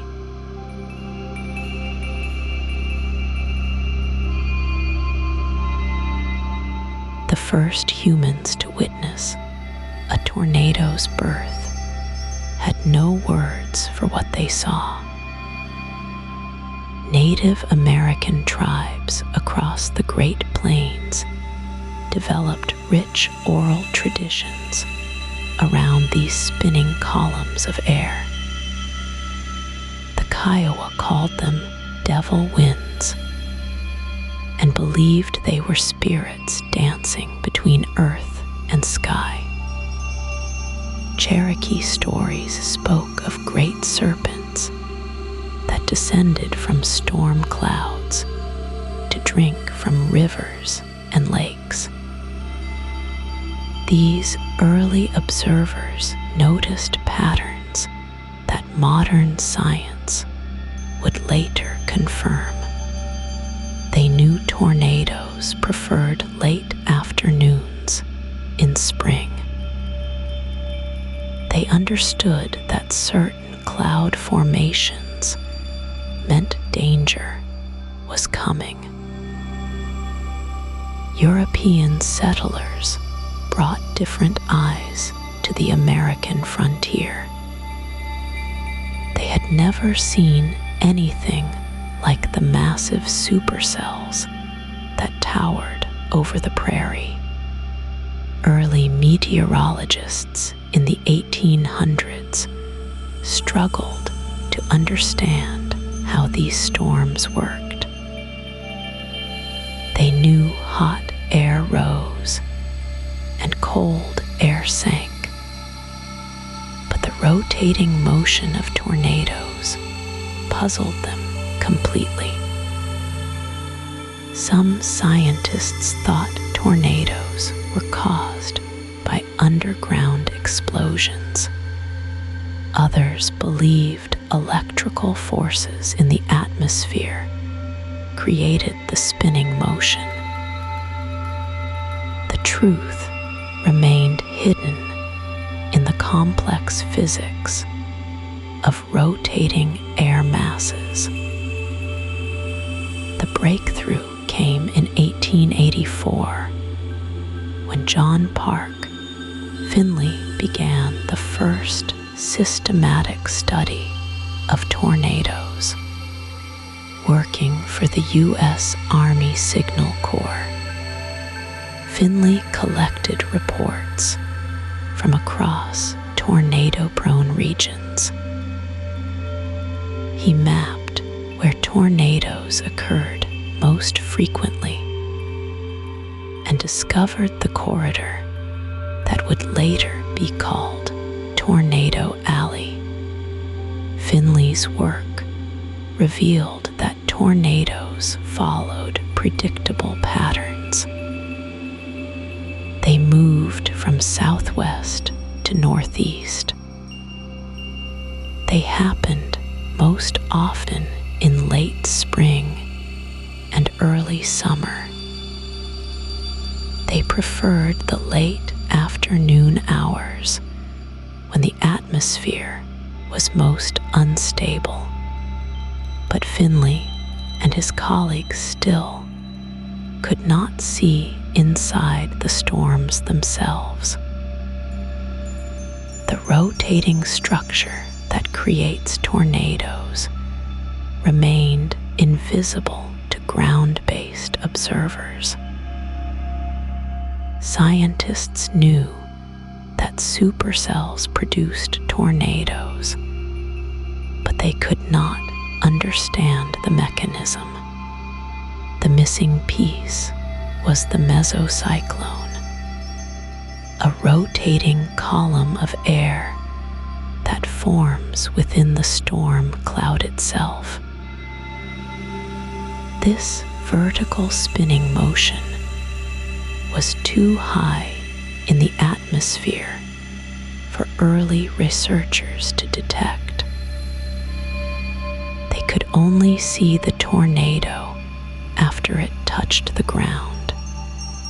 The invention of weather balloons in the early 1900s gave scientists their first glimpse into the upper atmosphere.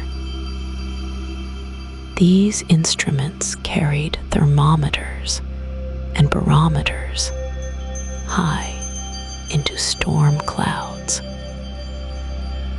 The data revealed that supercells had a complex three-dimensional structure.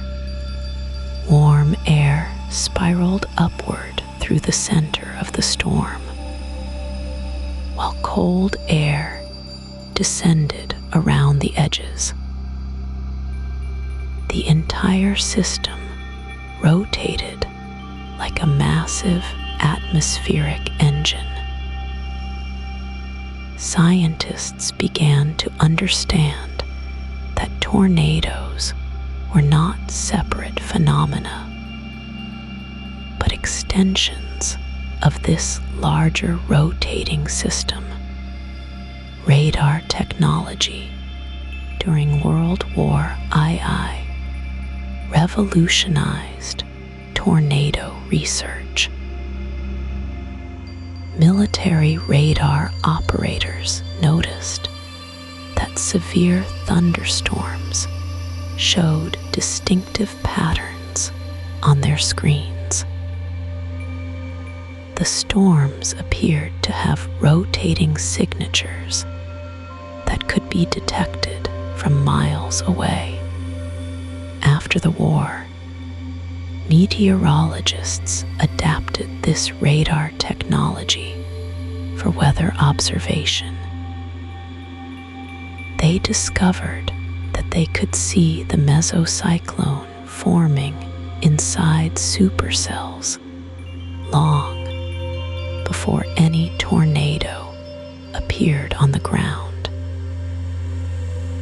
The rotating updraft created a characteristic hook-shaped echo on radar screens.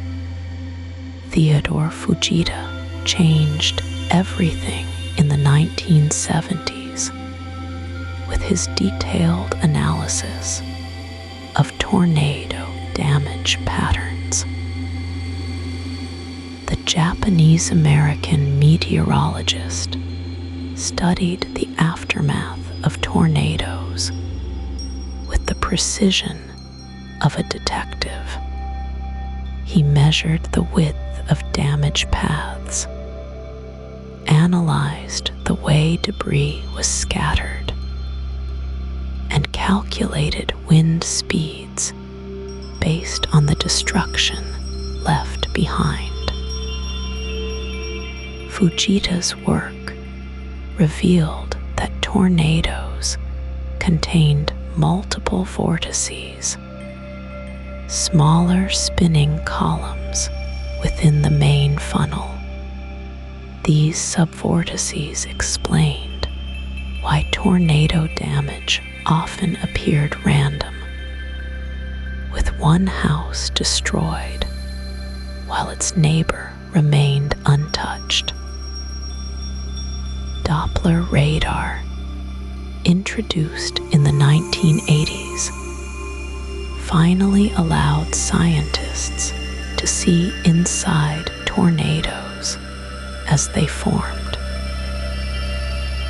This technology could measure the speed and direction of raindrops and debris within the storm. For the first time, researchers could watch the mesocyclone tighten and intensify in real time. They could see the moment when rotation at cloud level extended downward toward the ground. The invisible became visible through the motion of countless tiny particles carried by the wind. Modern storm chasers continue this tradition of direct observation, using mobile radar units to drive close to tornadoes. These brave researchers have measured wind speeds exceeding 300 miles per hour inside tornado cores. Their work has revealed that the strongest tornadoes contain multiple vortices that orbit around each other like a deadly dance.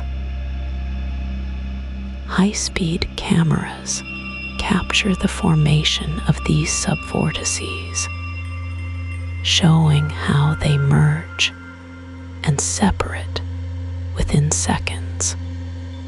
The history of tornado research shows how human curiosity gradually unlocked nature's secrets. From Native American observations to satellite imagery, each generation of scientists built upon the discoveries of those who came before. The mesocyclone that seemed so mysterious to early meteorologists is now mapped in 3 dimensions by computer models. Yet, tornadoes still hold surprises, reminding us that the atmosphere's vertical dance contains movements too subtle and swift for complete understanding.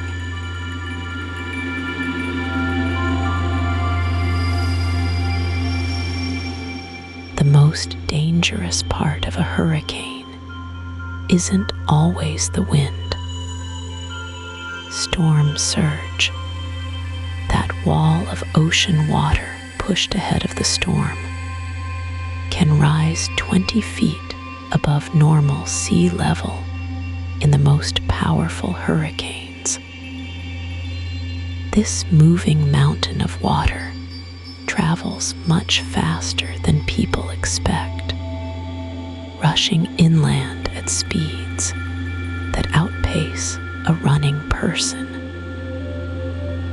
The surge arrives hours before the hurricane's eye, catching coastal communities off guard with its swift and silent approach. Storm surge behaves in ways that seem to defy logic. The water doesn't flow like a river or crash like a wave. Instead, it rises like a bathtub filling, but filling at tremendous speed, become rivers. Within an hour, entire neighborhoods disappear beneath the advancing water. The surge can travel more than 20 miles inland along flat coastal plains, turning familiar landscapes into temporary seas. The shape of the ocean floor determines how high the surge will climb. Shallow coastal waters act like a ramp, lifting the storm's pushed water higher and higher as it approaches shore. The Gulf of Mexico's gentle slope makes it particularly vulnerable to extreme surge heights. Hurricane Katrina's surge reached 28 feet along parts of the Mississippi coast, while Hurricane Camille in 1969 pushed water 24 feet above sea level. These walls of water carried boats, cars, and entire houses miles inland from their original locations. Storm surge moves with surprising stealth because it doesn't announce itself with crashing sounds. Unlike breaking waves that roar and foam, surge water glides forward with an eerie quiet. Survivors describe the water simply appearing, rising around their feet, and then their waists before they fully understood what was happening. This silent approach makes storm surge more deadly than hurricane winds, accounting for nearly half of all hurricane fatalities throughout recorded history. The timing of storm surge creates another layer of danger that catches people unprepared. High tide amplifies the surge's reach, adding several more feet to water levels that are already catastrophic. When Hurricane Sandy struck New York in 2012, the storm surge coincided perfectly with high tide, pushing water levels 14 feet above normal in some areas. This timing turned a serious flood into a historic disaster, sending seawater into subway tunnels and basement levels throughout Manhattan. Hurricane winds actually push water in directions that seem impossible. The strongest winds don't blow straight toward shore. They spiral around the storm's center in a counterclockwise rotation. This spinning motion piles water against the coast at angles that depend on which side of the hurricane passes over a particular area. The right side of a hurricane, relative to its forward motion, produces the highest surge because the storm's rotation adds to its forward speed. Communities on the left side often experience lower surge heights, even though they're still in the hurricane's path. The ocean itself becomes a weapon during major hurricanes, but not in the way most people imagine. Storm surge doesn't just flood, it scours. The moving water strips away sand, soil, and vegetation with the persistence of a giant sandblaster. Entire beaches disappear overnight, carved away by the surge's relentless flow. Barrier islands that have protected coastlines for thousands of years can be completely reshaped or even erased by a single hurricane's surge. Storm surge continues its destructive work long after the hurricane passes. The water that rushed inland must eventually return to the sea, creating powerful currents that flow in the opposite direction. These return flows can be just as dangerous as the initial surge, carrying debris, vehicles, and sometimes people back toward the ocean. The retreating water often carves new channels and gullies, permanently altering the landscape it leaves behind. Modern technology reveals storm surge patterns that were invisible to earlier generations. Satellite imagery shows how hurricanes push massive bulges of water across hundreds of miles of ocean surface. These bulges travel with the storm like invisible hills moving beneath the waves. Computer models now predict surge heights with remarkable accuracy, giving coastal communities precious hours to evacuate before the water arrives. The relationship between storm surge and hurricane intensity follows patterns that continue to surprise researchers. Weaker hurricanes sometimes produce higher surge than stronger ones, depending on their size, speed, and the shape of the coastline they encounter.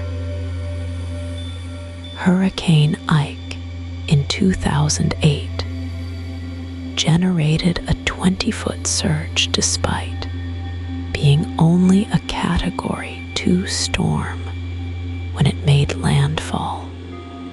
The storm's enormous size allowed it to push water across a much wider area than typical hurricanes, concentrating that water into a surge that rivaled much stronger storms.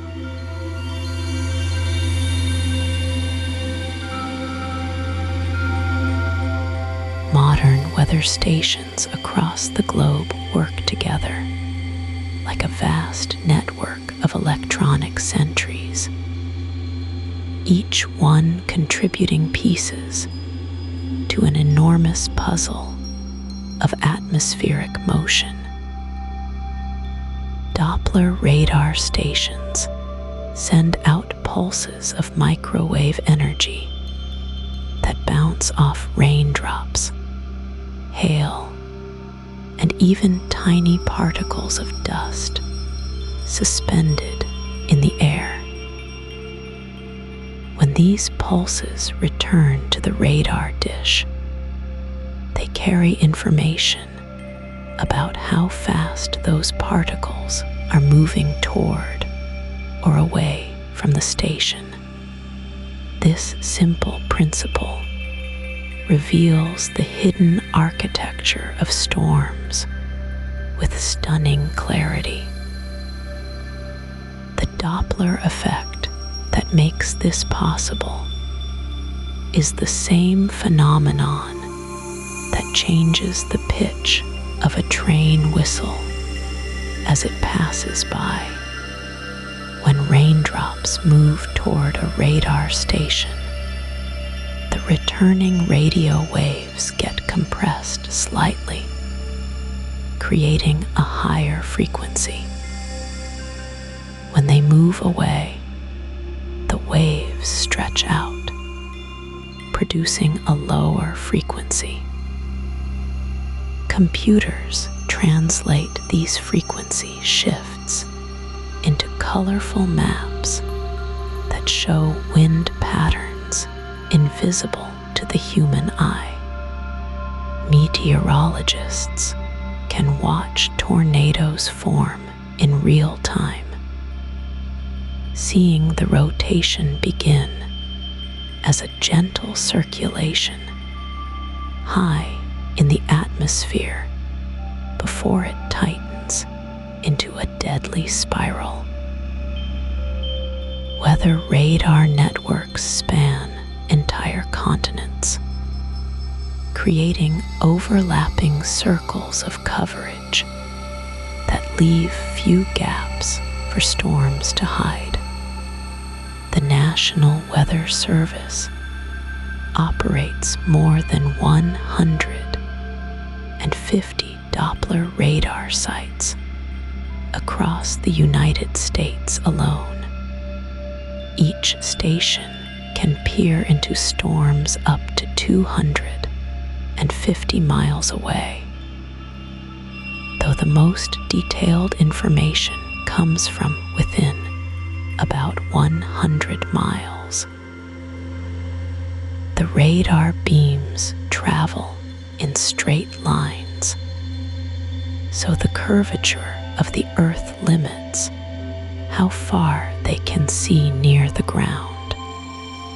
Mountains, buildings, and even flocks of migrating birds can create shadows and false echoes that skilled meteorologists learn to recognize and filter out.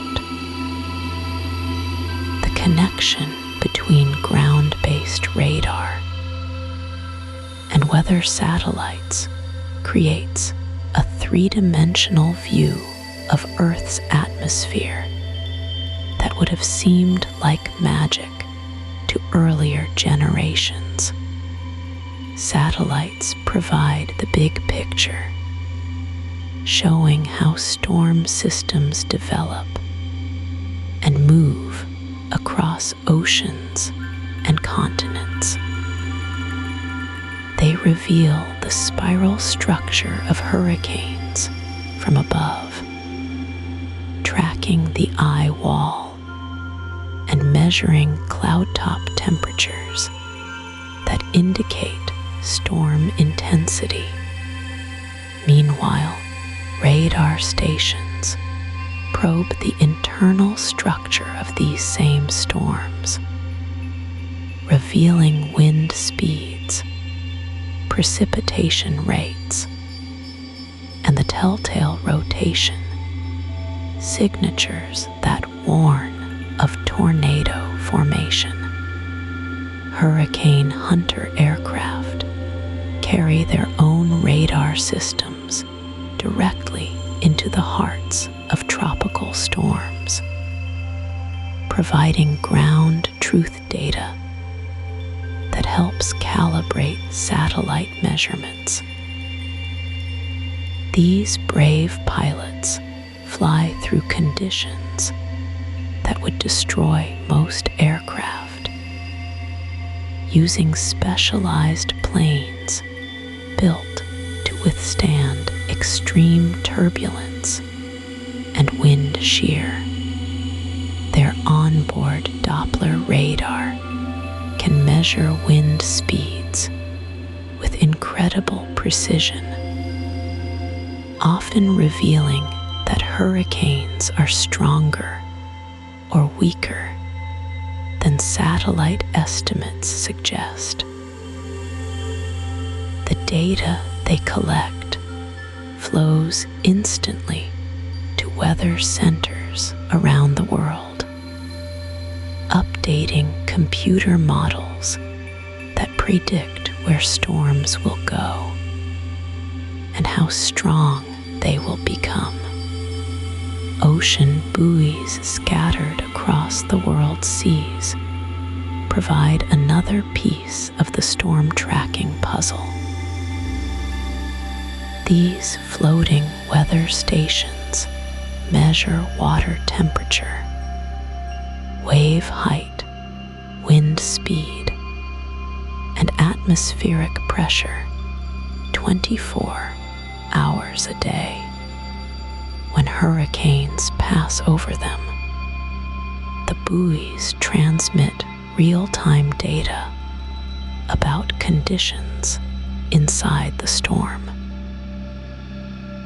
Many buoys have survived direct hits from major hurricanes, continuing to send data even as waves tower 50 feet above them. The information they provide helps meteorologists understand how storms gain or lose strength as they move across different water temperatures. Computer models that predict storm behavior rely on millions of data points collected every few hours from this global network of sensors. The models divide the atmosphere into a three-dimensional grid, with each grid cell representing a cube of air several miles on each side. Supercomputers calculate how temperature, pressure, humidity, and wind speed change in each cell over time, creating forecasts that extend days or even weeks into the future.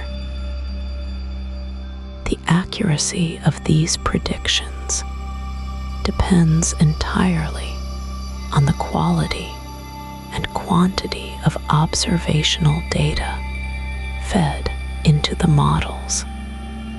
Lightning detection networks add another layer to this technological web, tracking electrical activity within storms across entire continents.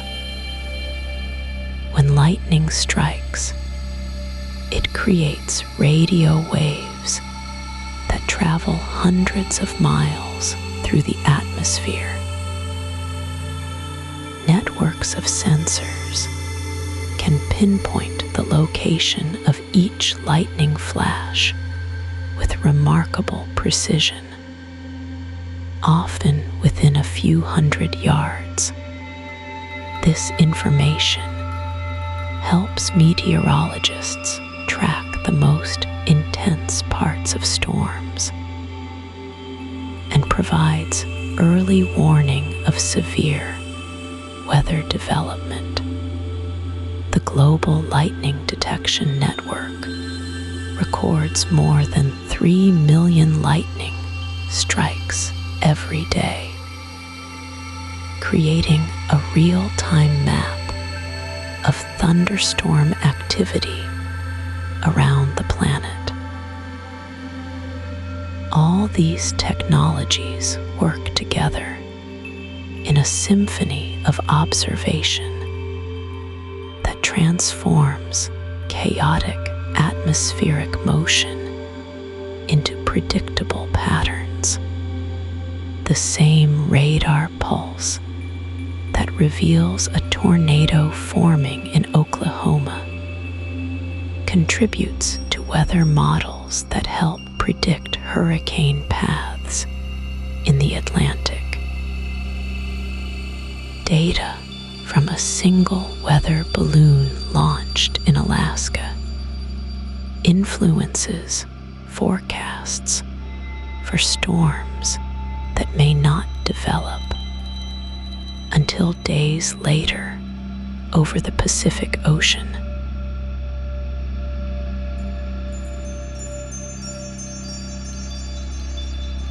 When tornadoes venture over water, they transform into something entirely different, yet strangely familiar. Waterspouts rise from lakes and oceans like ghostly dancers, their spinning columns connecting the dark clouds above to the restless surface below.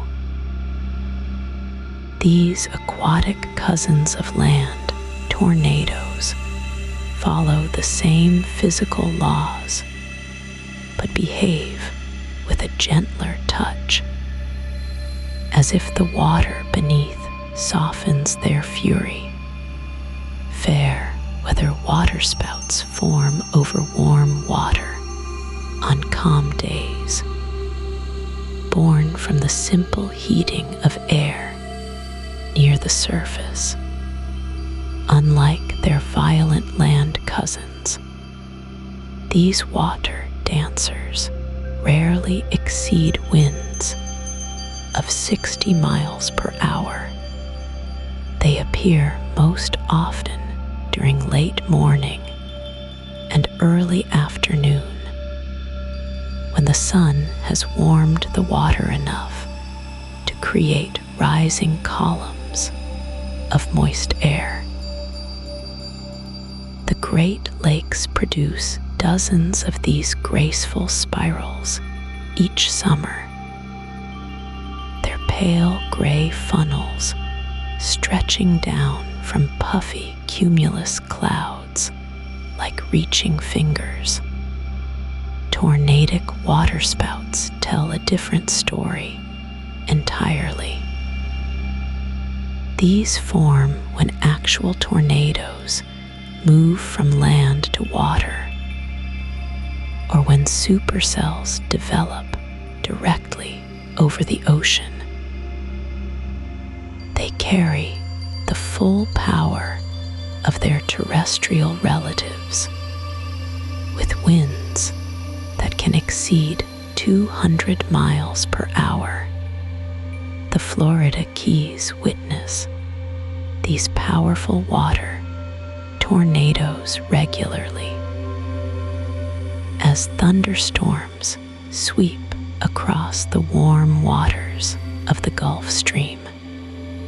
When a tornadic waterspout makes landfall, it instantly becomes a tornado again, carrying ocean spray and marine debris far inland. The visual spectacle of a waterspout differs dramatically from a land tornado. Instead of lifting dirt and debris, the spinning column draws up a hollow tube of water that can reach hundreds of feet into the air. The water doesn't actually travel up the entire length of the funnel. Most of the visible column consists of water droplets condensed from the low pressure at the center of the vortex. Only the bottom 20 or 30 feet contain actual seawater pulled from the surface. Satellite technology has revealed that waterspouts occur far more frequently than scientists once believed. The Mediterranean Sea produces more than 400 waterspouts each year, with peak activity during autumn when warm sea surfaces meet cooler air masses. Advanced weather radar can now detect waterspouts from hundreds of miles away, tracking their formation and movement with the same precision used for land tornadoes. Ocean temperatures play the starring role in waterspout development. Water must reach at least 80 degrees Fahrenheit to provide enough energy for sustained rotation. This explains why waterspouts cluster in tropical and subtropical regions where ocean temperatures remain warm year-round. The Caribbean Sea and Gulf of Mexico serve as waterspout factories during summer months, sometimes producing multiple spirals simultaneously across their vast warm surfaces. The life cycle of a waterspout unfolds in 5 distinct stages that scientists have observed and documented through decades of research.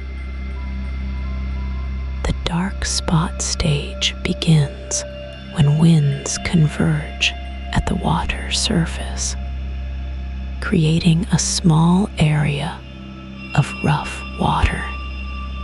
The spiral pattern stage follows as the circulation becomes visible through spray and foam. The spray ring stage produces a ring of spray around the developing vortex. The mature vortex stage creates the classic funnel shape, connecting water to cloud.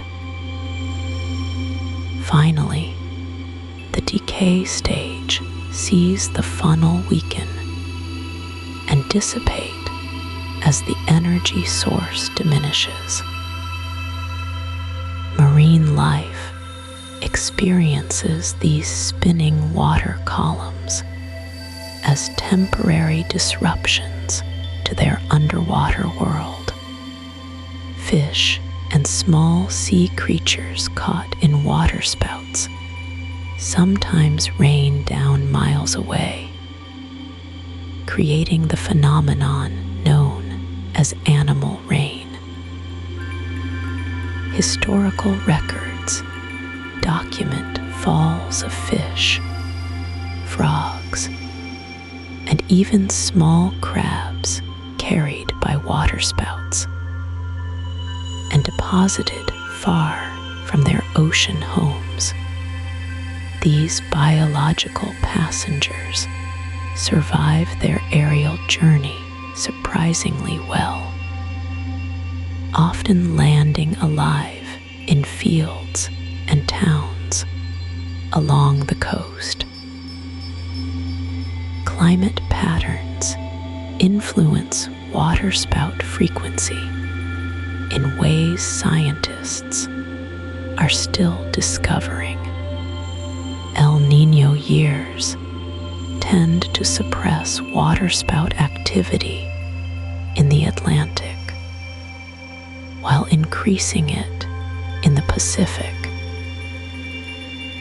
La Niña creates the opposite effect, shifting the balance of atmospheric conditions that favor waterspout development.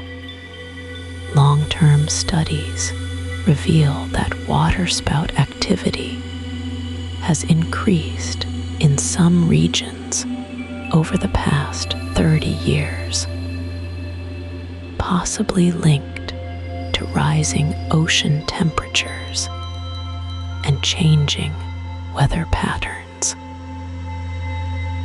The study of waterspouts continues to evolve as new technologies emerge.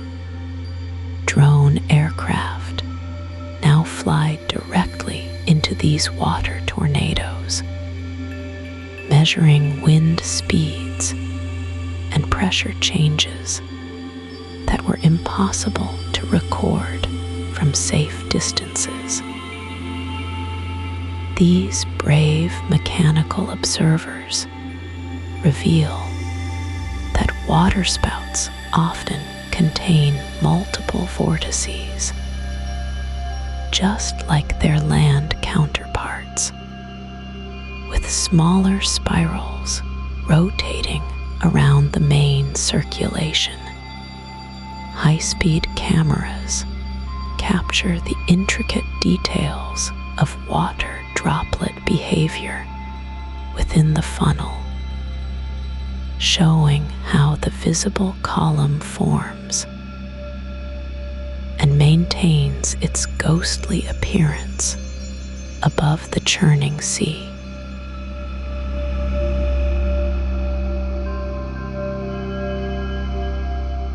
The changing seasons paint tornado and hurricane activity across our planet in distinct patterns of light and shadow.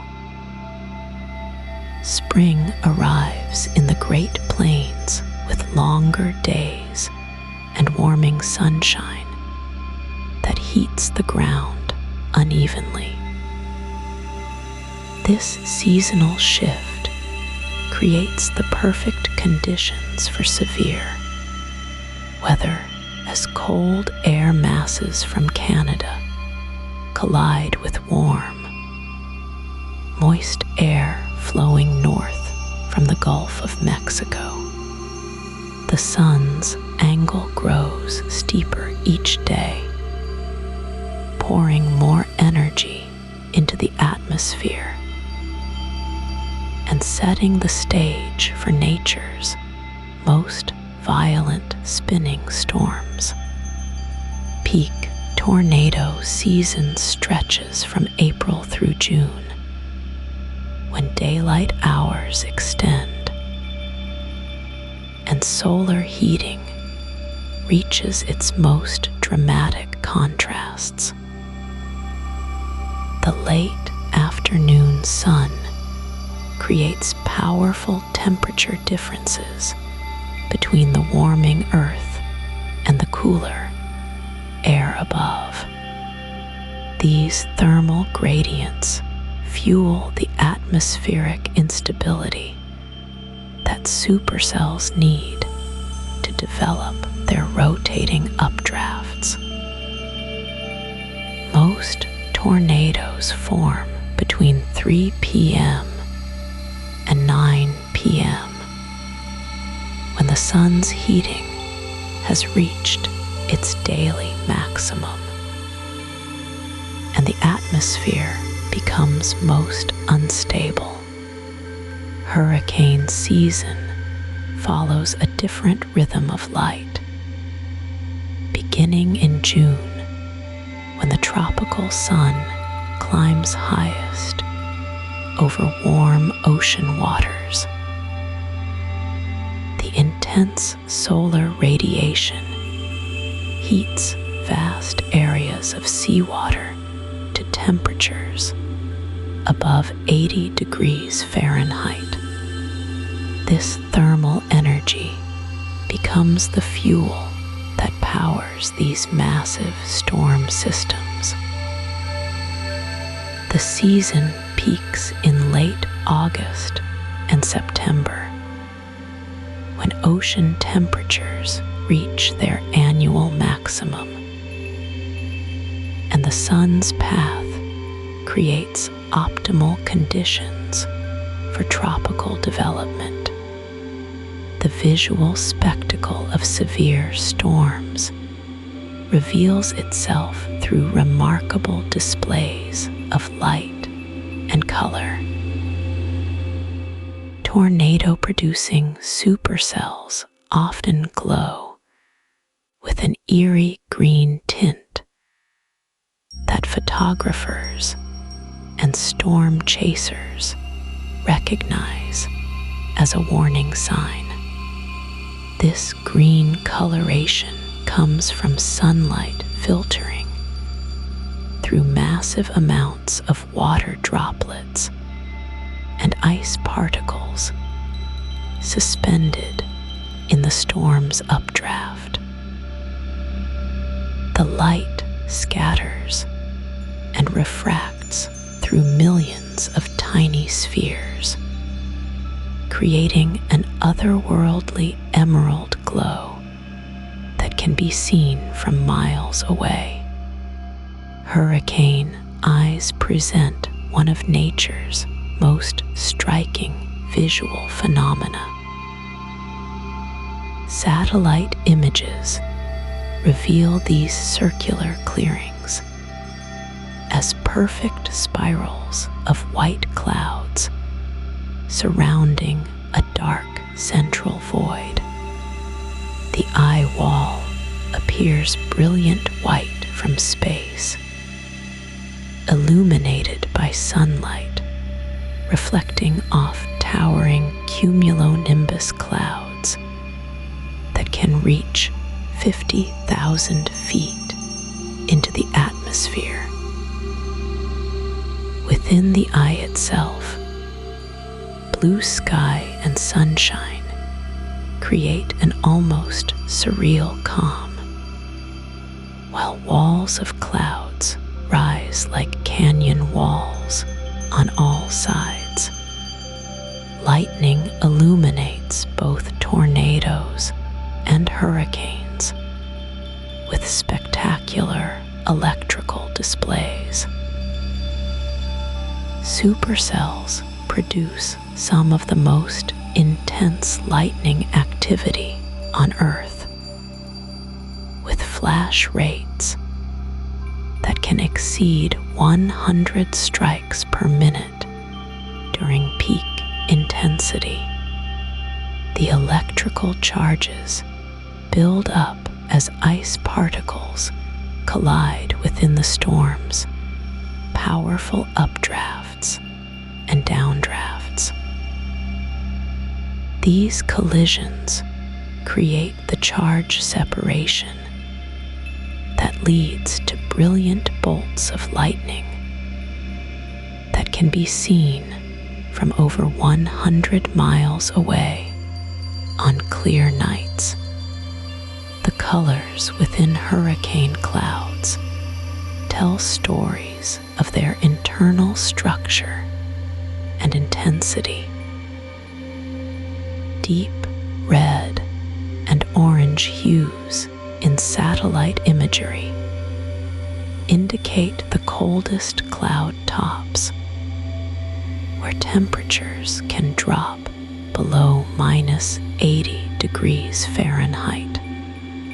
These frigid temperatures signal the most intense convection and strongest updrafts within the storm system. Warmer colors represent lower, warmer clouds, creating a rainbow map of the hurricane's three-dimensional structure. Moonlight plays a surprising role in tornado visibility and safety. Many of the most dangerous tornadoes occur after sunset, when they become nearly invisible against the dark landscape.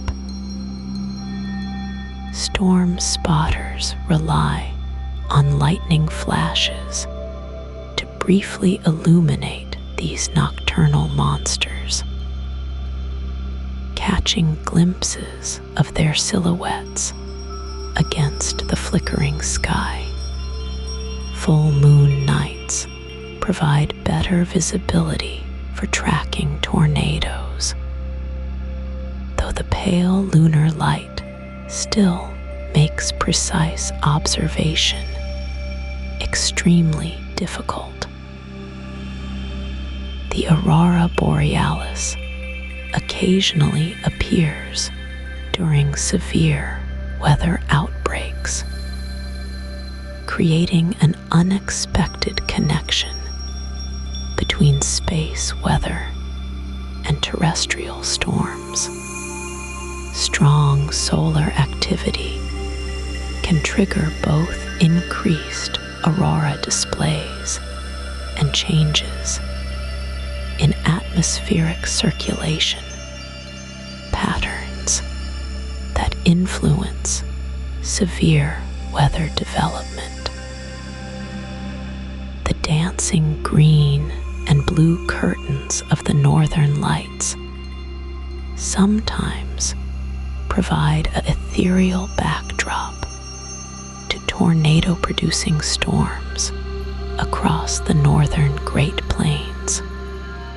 Dust and debris lifted by tornadoes create their own light-scattering effects. The massive amounts of soil, vegetation, and building materials suspended in the air can turn daylight into an orange or brown twilight that extends for miles around the tornado's path. This debris cloud often remains visible long after the tornado itself has dissipated, slowly settling back to earth like a gentle snowfall of destruction. Seasonal changes in daylight duration affect hurricane development patterns across different ocean basins.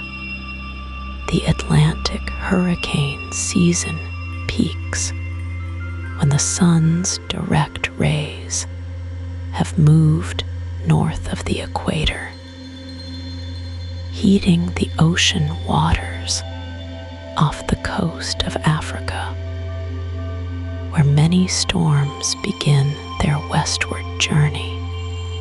Pacific typhoon seasons follow slightly different timing, influenced by monsoon patterns and the seasonal movement of the sun across tropical latitudes.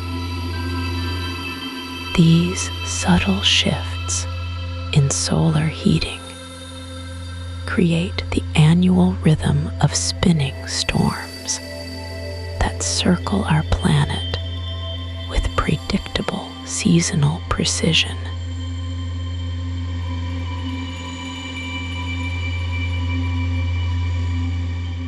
Thunder rolls across the landscape like a distant freight train, announcing the electrical fury hidden within spinning storms.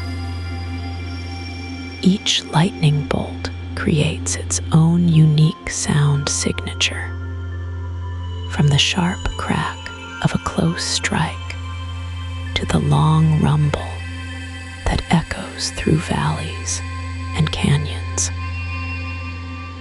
Inside tornadoes, lightning takes on an almost musical quality as electrical discharges bounce and reflect off the spinning walls of debris and moisture. The sound waves twist and bend with the rotating air, creating haunting tones that witnesses describe as otherworldly singing. The electromagnetic pulse from lightning strikes generates radio waves that travel thousands of miles through the atmosphere. Scientists use special receivers to detect these radio signals, creating maps of lightning activity across entire continents in real time. Each bolt produces a distinctive radio fingerprint that reveals the storm's electrical intensity and structure. Strong tornadoes generate so much electrical activity that their radio signatures can be detected from space, appearing as bright spots on satellite-based lightning detection systems. Hurricane winds create their own symphony of sounds as they interact with the ocean's surface and coastal landscapes. The low-frequency rumble of hurricane winds can travel hundreds of miles underwater, detected by sensitive hydrophones placed on the ocean floor. Whales and dolphins alter their communication patterns when these deep sound waves pass through their habitat, suggesting they can hear approaching storms long before humans detect them. The infrasonic waves produced by hurricanes are so low in frequency that human ears cannot detect them. But sensitive instruments record these sound waves, circling the globe multiple times. Inside the eye wall of a hurricane, wind speeds create a constant roar that drowns out almost all other sounds. The Doppler effect causes this roar to shift in pitch as the storm moves, creating an audible signature that trained meteorologists can recognize. When hurricane winds encounter buildings and trees, they generate specific frequencies that depend on the size and shape of the obstacles. Large buildings create deep bass tones, while power lines sing in higher pitches, creating a complex chord of destruction as the storm passes. Tornado sirens across the American Midwest use carefully calculated frequencies designed to penetrate through the natural sound of approaching storms. The traditional wailing siren produces alternating high and low tones that can be heard over wind noise and thunder. Modern electronic sirens can broadcast voice messages and specific warning tones that carry farther than mechanical sirens.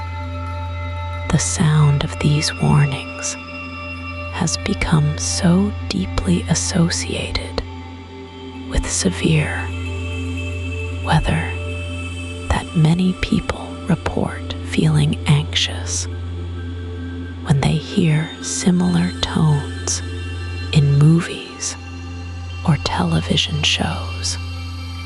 The crackling sound of electrical discharge fills the air around tornadoes as static electricity builds up in the swirling debris cloud. This electrical activity creates a distinctive hissing or buzzing sound that often precedes the visible formation of the funnel cloud. Amateur radio operators report that tornado-producing storms create so much electrical interference that radio communications become nearly impossible within several miles of the storm. The electromagnetic chaos generated by these storms can disrupt cell phone towers, GPS signals, and even aircraft navigation systems. Hail creates its own percussion section in the storm's orchestra, producing sounds that range from gentle tapping to thunderous drumming, depending on the size of the ice stones. Large hailstones hitting metal roofs create a machine gun-like rattling that can be heard for miles. The sound of hail on water produces a unique sizzling noise as the ice rapidly melts and releases trapped air bubbles. Storm chasers often identify hail cores within supercells by listening for these distinctive acoustic signatures before the hail becomes visible. The pressure changes associated with tornadoes create infrasonic waves that some animals can detect hours before the storm arrives. Dogs, cats, and horses often display unusual behavior when these low-frequency sound waves reach them, suggesting an evolutionary adaptation to detect approaching severe weather.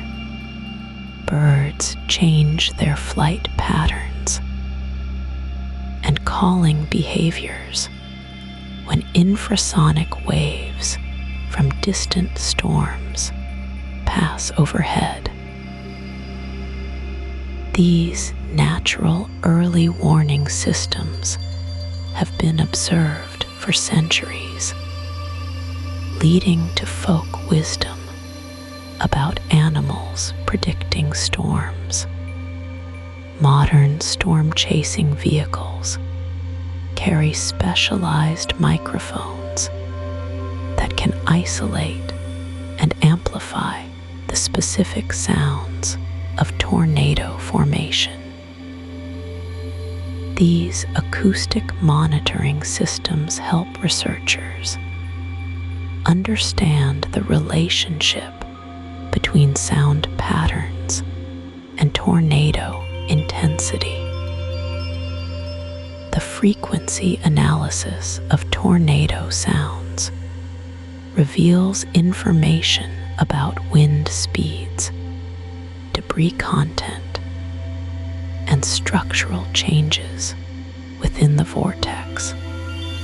Scientists have discovered that each tornado produces a unique acoustic fingerprint that changes as the storm strengthens or weakens, providing valuable data for improving tornado prediction and warning systems.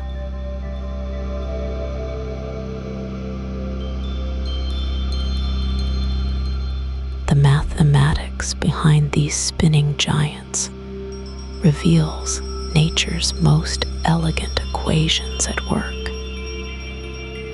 When air pressure drops just 3 millibars in a hurricane's eye, wind speeds can increase by over 20 miles per hour.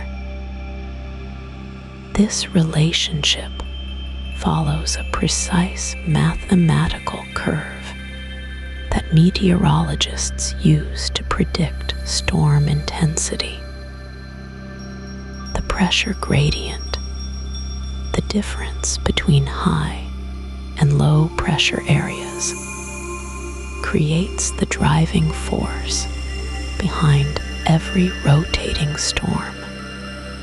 A single millibar represents the weight of about 10 kilograms of air pressing down on each square meter of Earth's surface.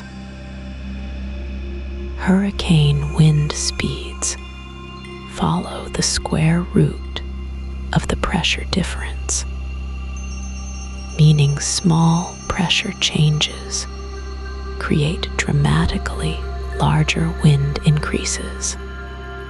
When Hurricane Patricia reached its peak intensity in 2015, the pressure dropped to 872 millibars, while winds soared to 215 miles per hour. This represents one of the steepest pressure gradients ever recorded in nature. The mathematical relationship between these two measurements allows scientists to estimate wind speeds from pressure readings taken hundreds of miles away. Satellites measure these pressure changes by detecting tiny variations in the height of the ocean surface, which rises and falls with atmospheric pressure like a giant barometer.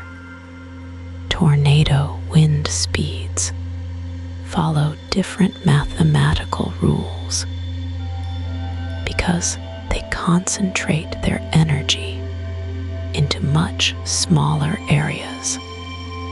The vorticity equation, a formula that describes spinning motion in fluids, shows how tornadoes can achieve wind speeds over 300 miles per hour in spaces just a few hundred yards wide. This concentration follows the conservation of angular momentum, the same principle that makes figure skaters spin faster when they pull their arms close to their bodies. As air spirals inward toward a tornado's center, it must spin faster to conserve its rotational energy. The mathematics predict that wind speeds increase exponentially as the radius decreases, creating the incredible power found in tornado cores. The Coriolis parameter, a number that describes Earth's rotation effect, varies with latitude according to a simple sine function. At the equator, this value equals 0, which explains why hurricanes never form within 5 degrees of the equatorial line. The Coriolis effect reaches its maximum strength at the poles, where the parameter equals twice Earth's rotation rate. This mathematical relationship determines determines where tropical cyclones can develop and influences their preferred spinning direction. Northern Hemisphere storms rotate counterclockwise, while Southern Hemisphere storms spin clockwise. Following the mathematical rules of planetary rotation, pressure drops in tornadoes can exceed 100 millibars in less than a minute, creating pressure gradients that would be lethal to human ears if experienced gradually. The rate of pressure change follows an exponential decay function. As you move away from the tornado's center, at the exact center of a strong tornado, the pressure can drop so rapidly that buildings explode outward as the air inside tries to equalize with the suddenly lower external pressure. This pressure differential creates forces equivalent to several tons per square foot on building surfaces. The mathematical models that describe these pressure changes help engineers design tornado-resistant structures by calculating the maximum forces buildings might experience. The energy contained in a single hurricane follows thermodynamic equations that reveal staggering numbers.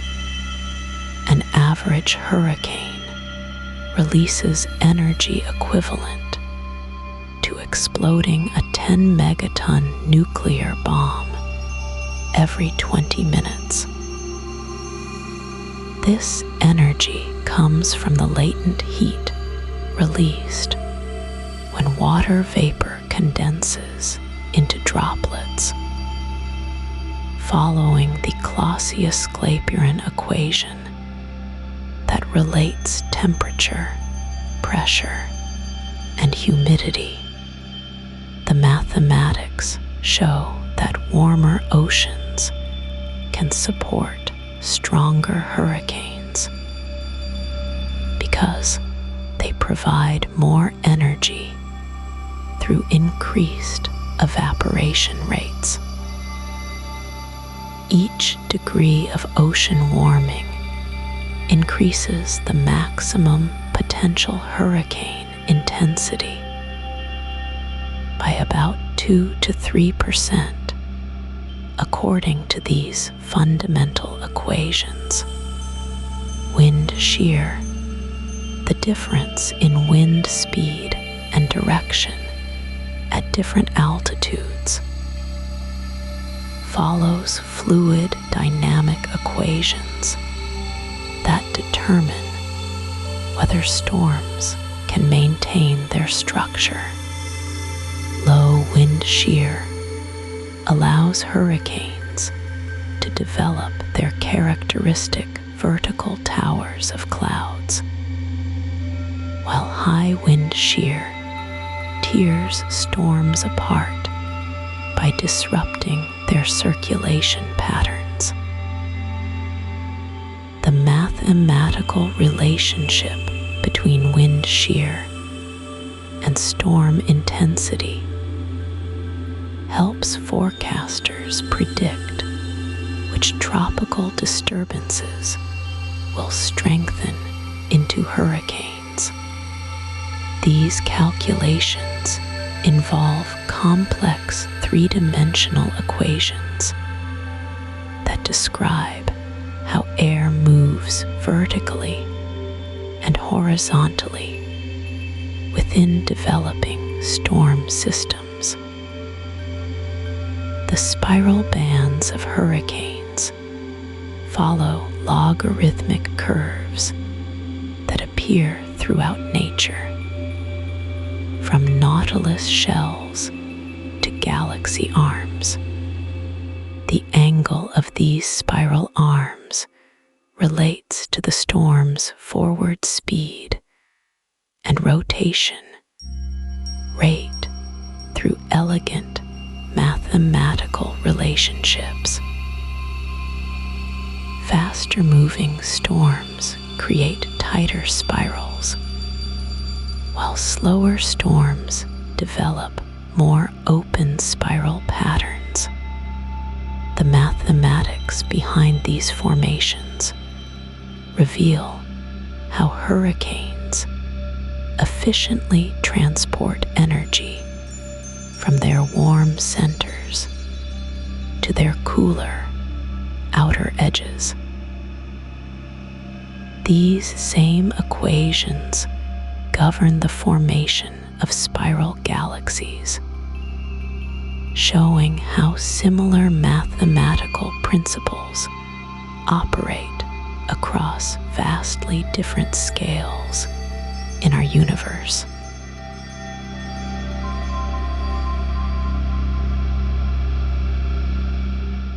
When these spinning giants finally exhaust themselves, they leave behind landscapes transformed in ways both visible and invisible. The eye wall of a major hurricane can strip leaves from trees so completely that forests look like winter has arrived in summer. Tornadoes carve paths through neighborhoods with surgical precision, destroying one house while leaving its neighbor untouched. The debris field from a single tornado can stretch for hundreds of miles, carrying pieces of homes and lives far from where they began their journey. The soil beneath these storms tells stories that last for decades. Hurricane storm surge deposits layers of sand and salt miles inland, creating geological markers that scientists can read like pages in a book.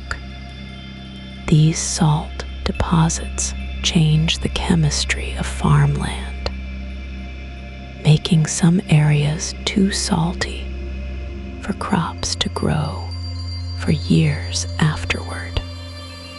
The sand layers become permanent records of ancient storms, allowing researchers to trace hurricane activity back thousands of years through core samples taken from coastal marshes and lakes. Trees bear the scars of these encounters in their growth rings. The stress of surviving hurricane-force winds creates distinctive patterns in wood that dendrochronologists can identify decades later. Oak trees that endure multiple hurricanes develop stronger, denser wood as they adapt to repeated battering. Some coastal forests show synchronized growth patterns where entire groves of trees experienced the same major storm, their rings forever marking that year of survival. The delicate balance that allows these storms to exist at all reveals how precisely tuned our planet's systems must be. Ocean temperatures need to reach exactly 26.5 degrees Celsius before hurricanes can form. This threshold exists because water at this temperature provides just enough energy to lift air high into the atmosphere. If Earth orbited just 5% closer to the Sun, our oceans would be too hot and storms would form constantly. If we were 5% farther away, the seas would be too cold and hurricanes could never develop. The atmosphere's thickness creates another balance point. Our air extends only about 10 kilometers up before becoming too thin to support the towering thunderstorms that feed hurricanes. This thin shell of breathable air represents less than 1% of Earth's radius. If our atmosphere were twice as thick, the increased pressure would trap too much heat and create permanent storm conditions. If it were half as thin, there would not be enough air to sustain the circulation patterns that drive weather systems. Wind shear patterns depend on the precise speed of Earth's rotation. Our planet spins at exactly the right rate to create the jet streams that either nurture or destroy developing storms. If Earth rotated 10% faster, the increased Coriolis effect would tear apart storm systems before they could organize. If it spun 10% slower, there would not be enough rotational energy to create the spinning motions that define hurricanes and tornadoes. The recovery process after major storms reveals nature's remarkable ability to heal itself.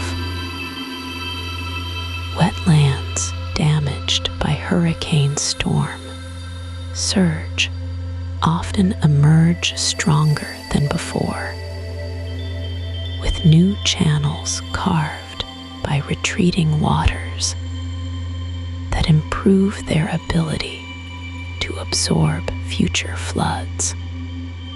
Coastal dunes destroyed by waves rebuild themselves grain by grain as normal weather patterns return. Prairie grasslands flattened by tornadoes send up new shoots within days. Their deep root systems, having survived the surface destruction, wildlife populations show similar resilience patterns. Birds displaced by hurricanes often return to rebuild their nesting colonies in the same locations year after year. Fish populations in storm-damaged coral reefs recover as juvenile fish move in from undamaged areas nearby. Even the microscopic plankton that form the base of ocean food chains bounce back weeks of major disturbances. The economic aftermath of these storms creates ripple effects that spread far beyond the immediate damage zone.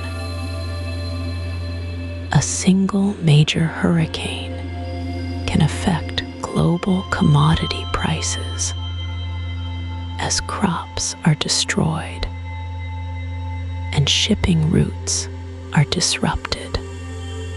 The insurance industry spreads the financial risk of these events across the entire world, making every person on Earth a tiny participant in the cost of nature's most powerful displays.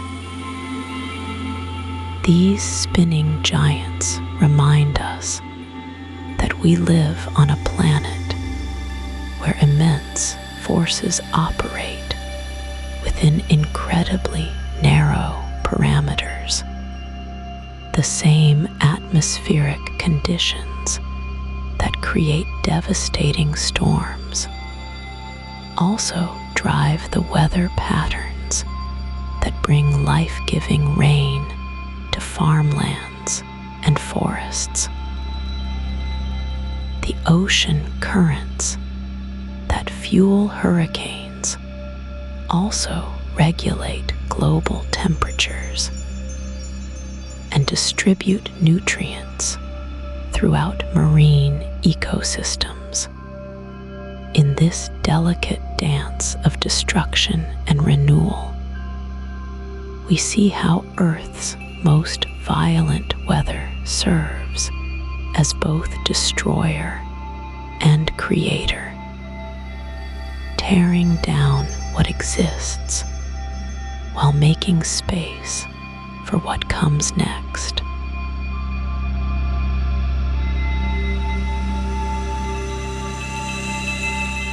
Scientists stand at the edge of a vast puzzle when they study how our changing climate affects these spinning storms. The questions multiply faster than the answers arrive. Computer models struggle to predict whether a warming world will create more hurricanes or fewer ones. Some simulations show increased activity in the Atlantic basin, while others suggest the opposite. The uncertainty stems from competing forces that push hurricane formation in different directions at the same time. Warmer ocean temperatures provide more fuel for tropical storms to grow stronger. Sea surface temperatures have risen by nearly 2 degrees Fahrenheit in many hurricane breeding grounds over the past century. This extra heat should theoretically create more powerful storms with higher wind speeds and heavier rainfall.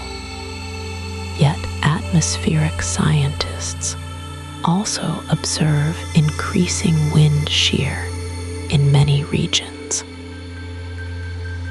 Wind shear occurs when winds at different altitudes blow in different directions or at different speeds. This vertical mixing tears apart developing storm systems before they can organize into hurricanes. The relationship between these competing factors remains one of meteorology's greatest unsolved mysteries. Researchers collect data from thousands of weather stations, satellite images, and hurricane hunter flights. They feed this information into supercomputers that can perform trillions of calculations per second. Still, the models disagree about fundamental questions. Will Category 5 hurricanes become more common as oceans warm? Will tornado seasons shift to different months or different regions? The atmosphere keeps its secrets well guarded. Climate scientists face another puzzle in the behavior of the jet stream. This river of fast-moving air high in the atmosphere helps steer weather systems across continents. A warming Arctic appears to be weakening the jet stream and making it more wavy. These waves can trap weather patterns in place for weeks at a time. A stalled high-pressure system might bring prolonged drought to one region, while a stationary low-pressure area floods another. How these changes affect tornado formation remains unclear. Some computer models suggest that tornado activity might shift northward as temperature patterns change. Others predict that the traditional tornado season might stretch longer into fall and winter months. The mystery deepens when scientists examine historical storm records. Tree rings, coral growth patterns, and sediment layers tell stories of past hurricanes that struck centuries before modern weather tracking began. These natural archives reveal that hurricane activity follows cycles that last decades or even centuries. The Atlantic Ocean experiences busy hurricane periods followed by quieter phases. Scientists call this pattern the Atlantic multidecadal oscillation.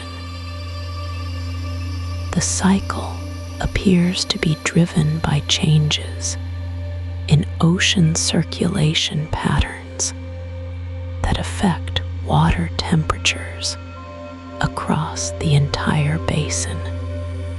Researchers struggle to separate natural climate cycles from human-caused warming.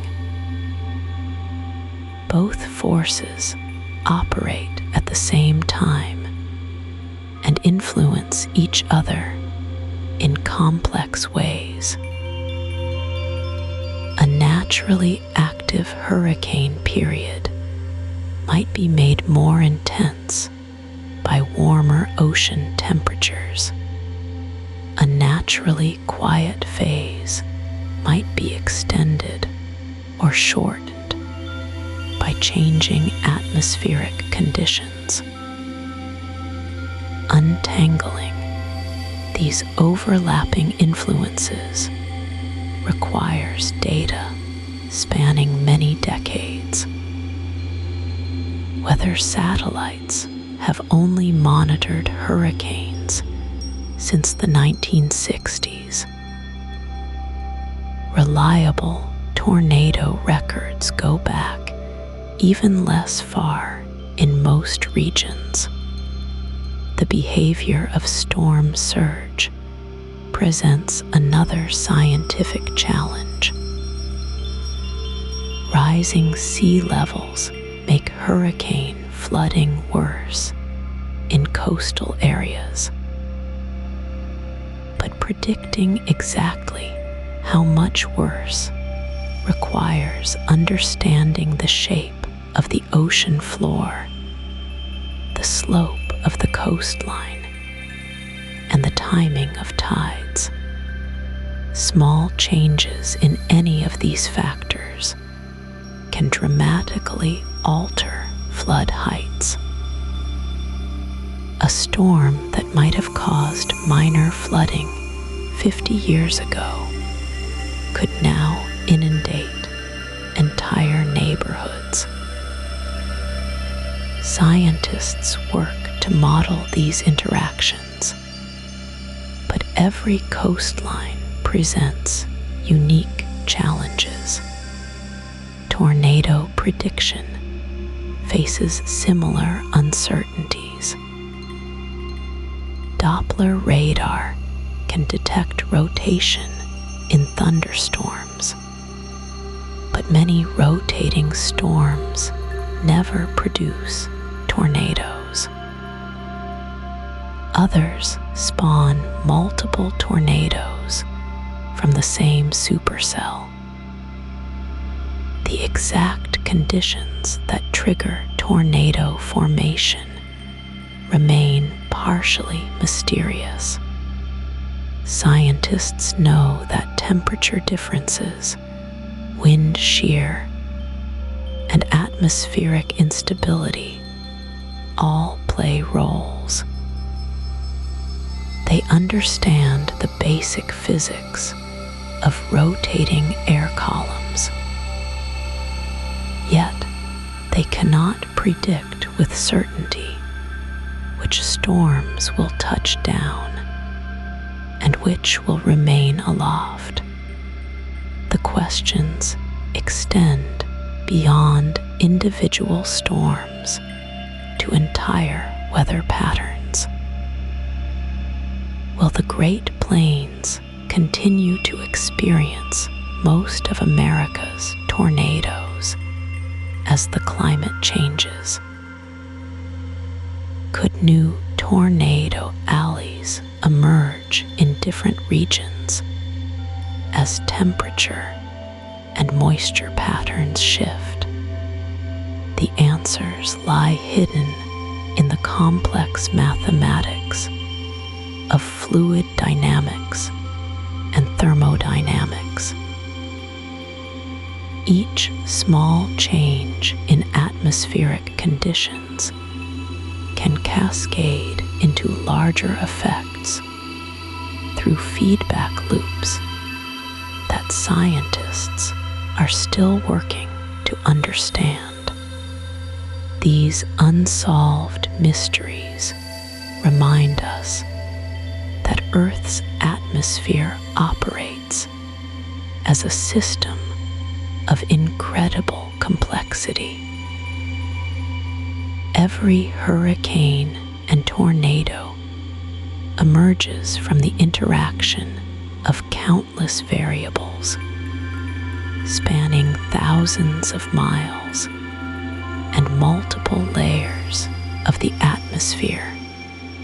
The questions that remain unanswered today will drive scientific discovery for generations to come.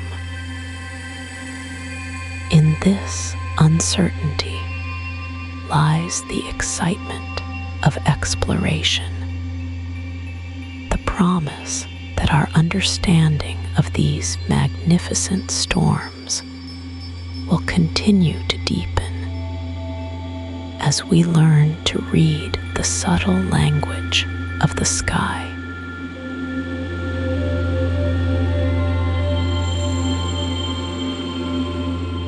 The storms that spin across our planet today carry echoes of ancient winds that blew millions of years before humans walked the earth.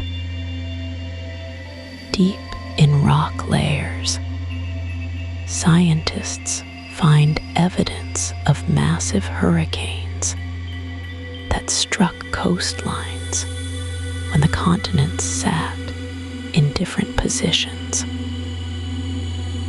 Fossil coral reefs show damage patterns from prehistoric storms that carved through shallow seas.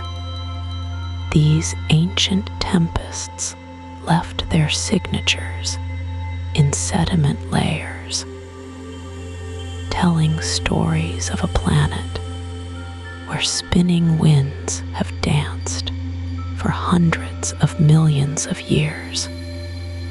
Earth's atmosphere has changed dramatically since those early storms. When dinosaurs roamed the land, the air contained more carbon dioxide and less oxygen than today. The planet was warmer then, with no ice caps at the poles and tropical conditions extending far toward what we now call the Arctic.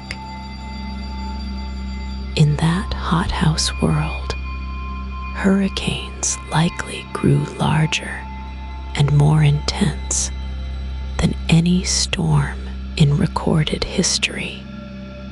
The warm oceans provided endless fuel for these ancient giants, while the different atmospheric composition may have allowed them to maintain their strength over vast distances. As we look toward the future, our planet's storm patterns will continue their slow evolution. The continents drift at the pace of growing fingernails, moving just inches each year.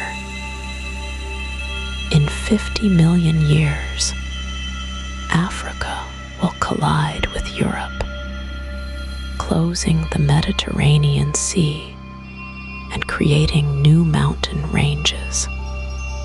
Australia will slide northward toward Asia, while the Atlantic Ocean will grow wider as the Americas move away from Europe and Africa.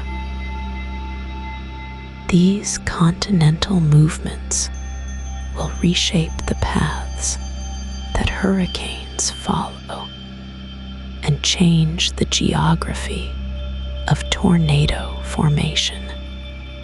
The sun itself grows slowly brighter with each passing million years. This gradual increase in solar energy will warm our planet's surface and change the patterns of evaporation from the oceans. More water vapor in the atmosphere could fuel stronger hurricanes, while shifting temperature gradients might alter the jet stream patterns that guide tornado development. The delicate balance between ocean temperature, atmospheric moisture, and wind patterns that creates today's storms will shift in response to our star's changing output. In the far future, perhaps 1 billion years from now, Earth's atmosphere will face more dramatic changes. The sun will begin its transformation into a red giant star, expanding and growing much hotter.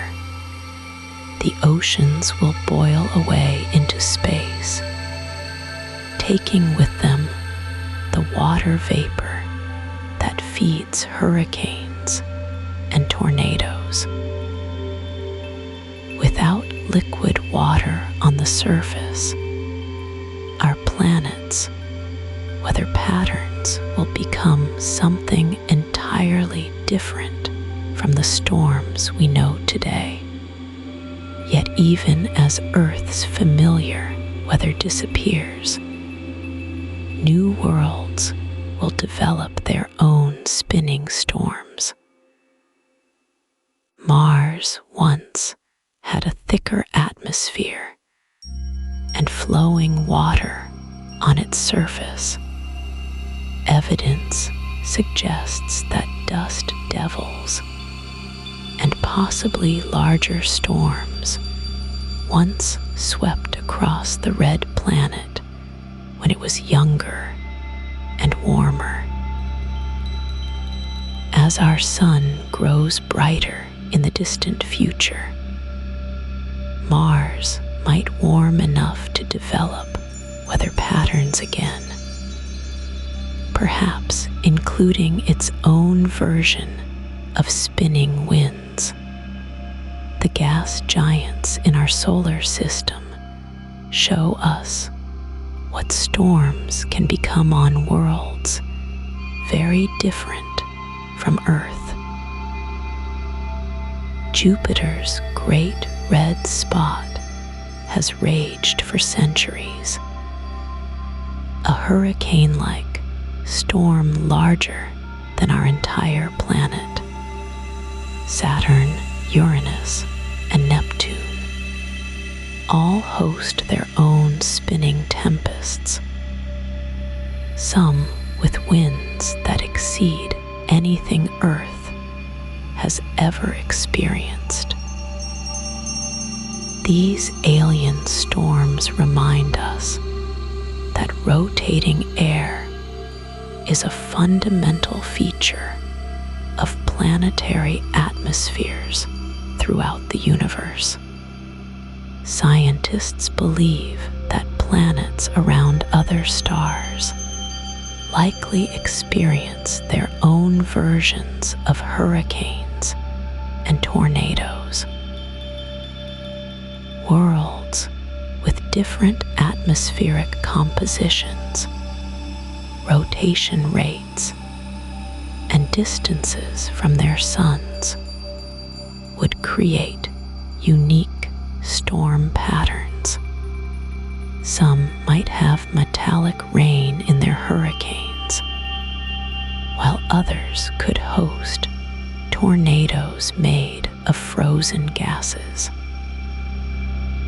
The basic physics of rotating fluids suggests that spinning storms are probably common throughout the galaxy. The mathematical equations that describe tornado and hurricane formation will remain true long after Earth's storms have vanished. These fundamental laws of physics govern the behavior of rotating fluids everywhere in the universe. Future civilizations, whether human or otherwise, will discover the same relationships between pressure, temperature, and wind speed that we study today.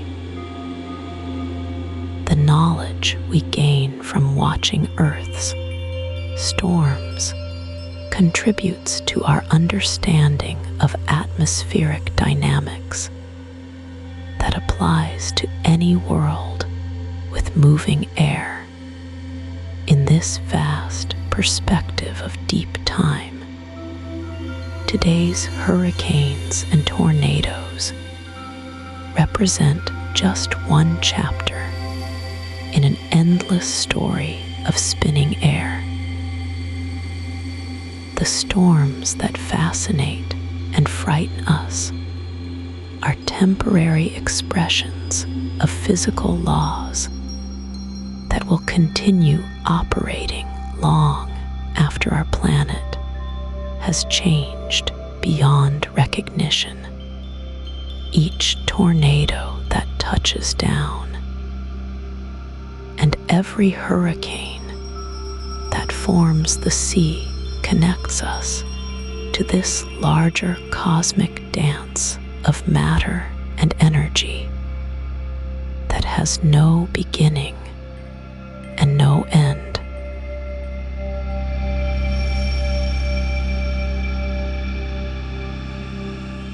From this cosmic perspective, Earth's atmosphere becomes something almost miraculous.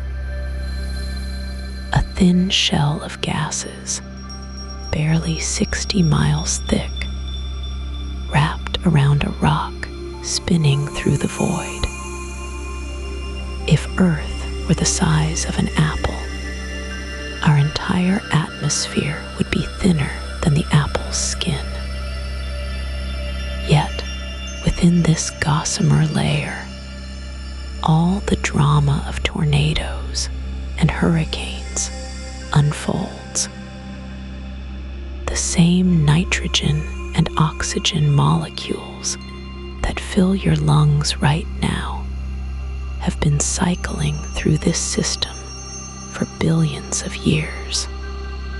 Some of the water vapor in tomorrow's thunderstorm fell as rain on dinosaurs. The carbon dioxide that helps fuel a hurricane's growth might have once been exhaled by a whale in an ancient ocean. The delicate balance that creates our storms depends on precise conditions that took billions of years to establish. Earth sits at exactly the right distance from the sun for liquid water to exist on its surface. Too close, and our oceans would boil away like Venus. Too far, and they would freeze solid like Mars. This perfect positioning allows water to evaporate from warm seas, rise into the atmosphere, and condense into the towering clouds that birth our most powerful storms. The moon's gravitational pull keeps our planet's rotation stable, preventing wild swings in climate that would make organized storm systems impossible. Even our magnetic field plays a role, shielding the atmosphere from solar winds that would otherwise strip away the gases needed for weather. The oxygen in our atmosphere came from tiny blue-green algae that spent 2 billion years slowly transforming Earth's poisonous early air into something that could support complex life. These microscopic organisms created the very molecules that now fuel the convection currents in thunderstorms. The iron in Earth's core, forged in the heart of a dying star, generates the magnetic field that protects our weather systems. The water in our hurricanes arrived on comets and asteroids during the solar system's violent youth. Every element that makes our storms possible was created either in the Big Bang or in the nuclear furnaces of ancient stars. When you watch a tornado's funnel cloud descend from a supercell, you're witnessing the same physics that shapes spiral galaxies and creates the Great Red Spot on Jupiter. The Coriolis effect that gives hurricanes their spin is a direct result of Earth's rotation, which itself is a remnant of the swirling disk of dust and gas that formed our solar system 4.5 billion years ago. The pressure differences that drive wind flow according to the same principles that govern the movement of stars within galaxy clusters. The conservation of angular momentum that concentrates a tornado's spin operates identically in figure skaters, whirlpools, and the formation of solar systems. Our planet's storms connect us to the fundamental forces that shape the universe. Gravity pulls water vapor upward in rising air masses. Electromagnetic forces hold together the water molecules that form raindrops. The strong nuclear force binds the atoms in the gases that make up our atmosphere. The weak nuclear force governs the radioactive decay that helps heat Earth's interior, driving the plate tectonics that influence global weather patterns. All four fundamental forces of nature work together to create the conditions for tornadoes and hurricanes. The energy that powers every storm ultimately comes from nuclear fusion in the sun's core, where hydrogen atoms combine to form helium in a process that has continued for 5 billion years. This stellar fire sends electromagnetic radiation across 93 million miles of empty space to warm Earth's surface and oceans. The temperature differences this creates between equator and poles drive the global circulation patterns that spawn our most dramatic weather. In a very real sense, every tornado and hurricane is powered by the same nuclear reactions that light the stars.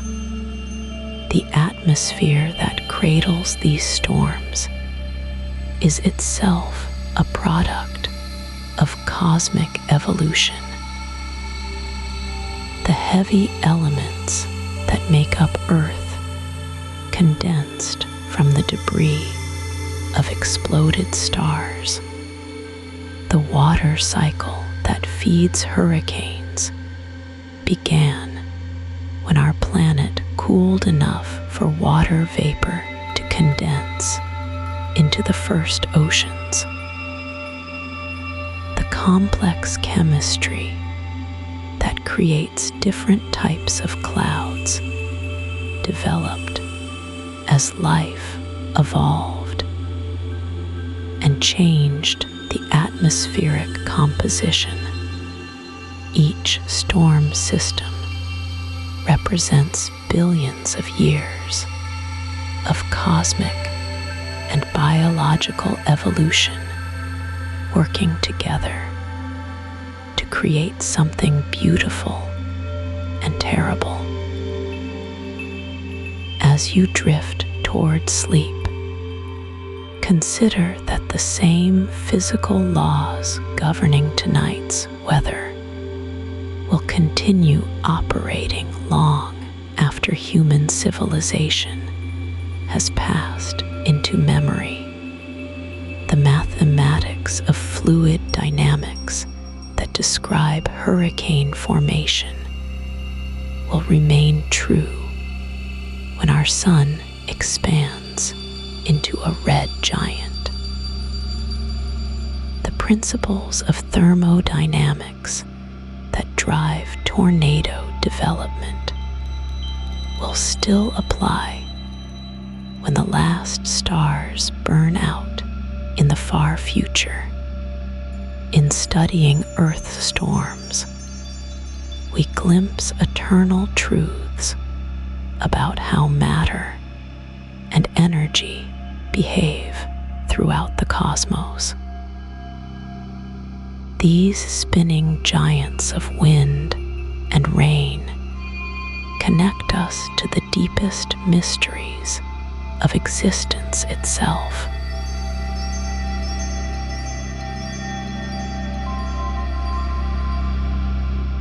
Tonight, as you settle into sleep, tornadoes and hurricanes continue their ancient dance across our planet.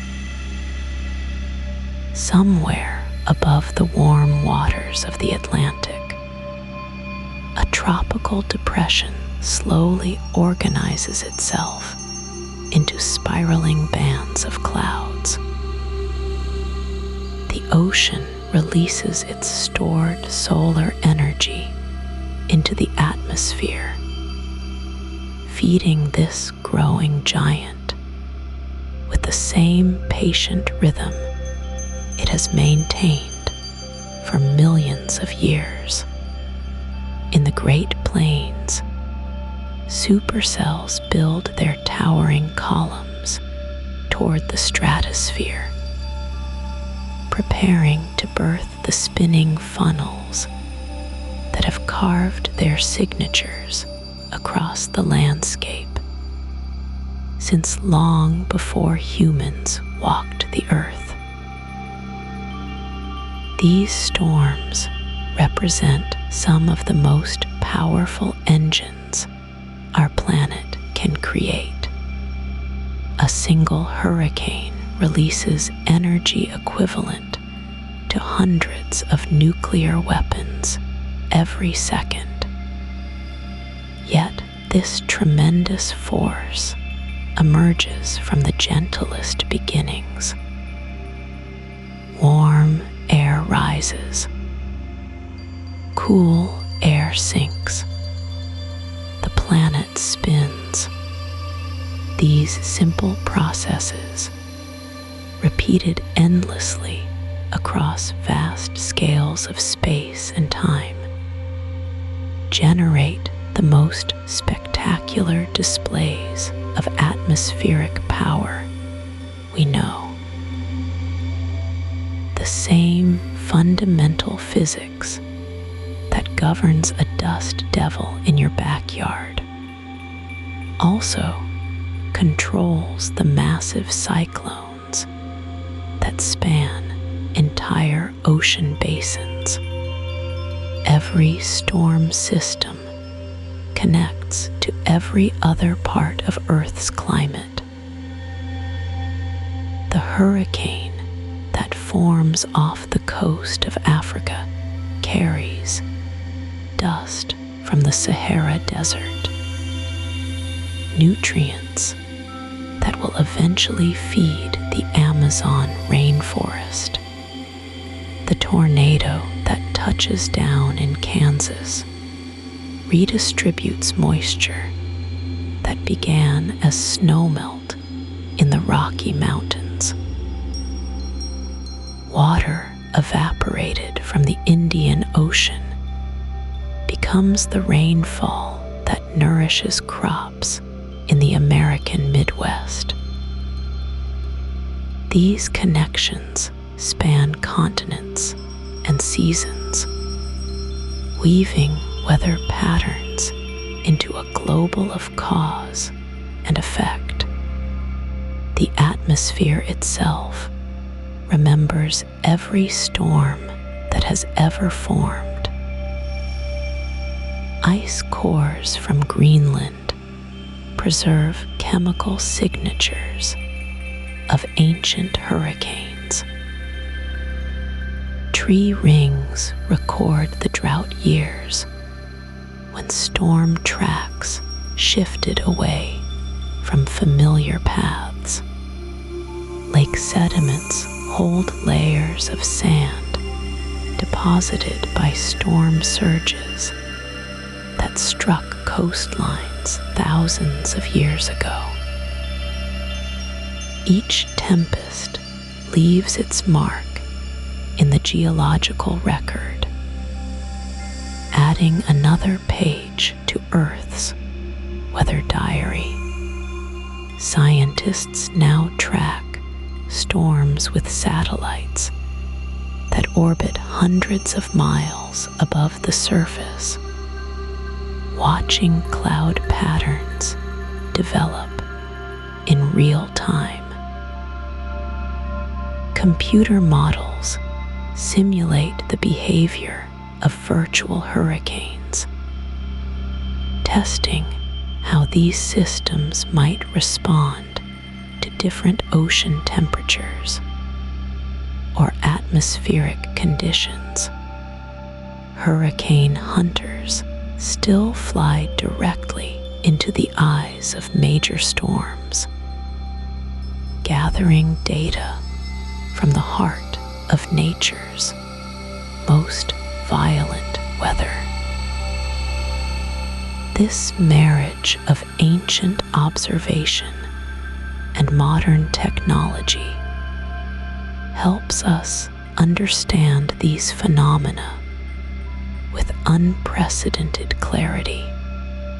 The storms we see today operate under the same physical laws that governed Earth's atmosphere when dinosaurs roamed the continents. The Coriolis effect that gives hurricanes their spin worked identically when the first complex life forms emerged from primordial seas. Pressure gradients drove winds across landscapes that looked nothing like our modern world.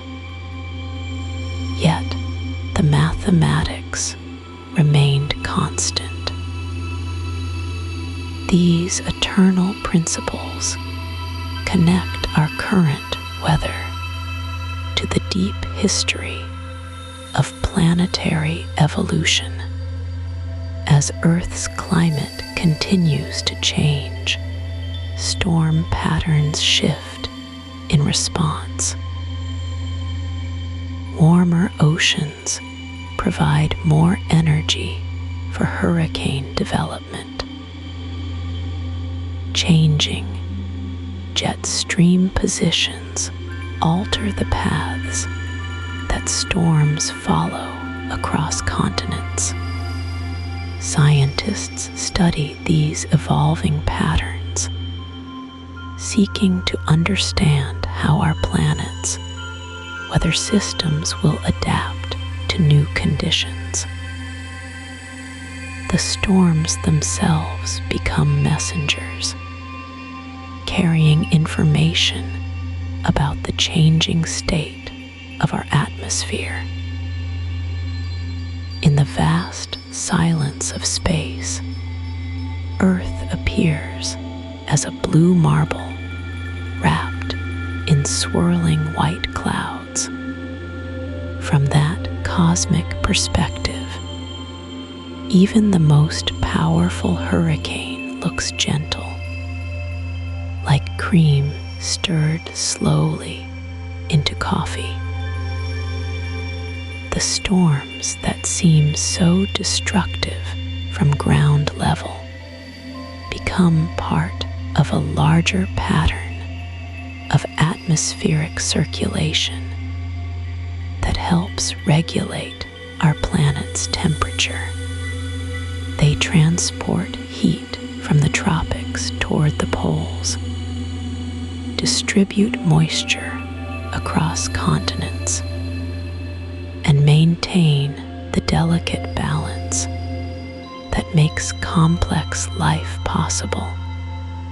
Tonight, as you drift toward sleep, remember that you rest safely within this atmospheric envelope that has protected and nurtured life for billions of years. The same air that forms tornadoes and hurricanes fills your lungs with each breath. The water cycle that powers these storms also brings the rain that fills rivers and lakes. You are part of this vast system, connected to every cloud and every breeze through the invisible threads of atmospheric circulation. The storms will continue their eternal dance long after tonight's dreams fade into morning light. They carry forward the ancient rhythms of our planet, spinning and swirling according to laws written in the fundamental structure of the universe itself. In their power and beauty, we glimpse something timeless about the world that holds us. Subscribe for a brand new Earth topic every night. One tap, and something wonderful is waiting for you tomorrow. Sweet dreams.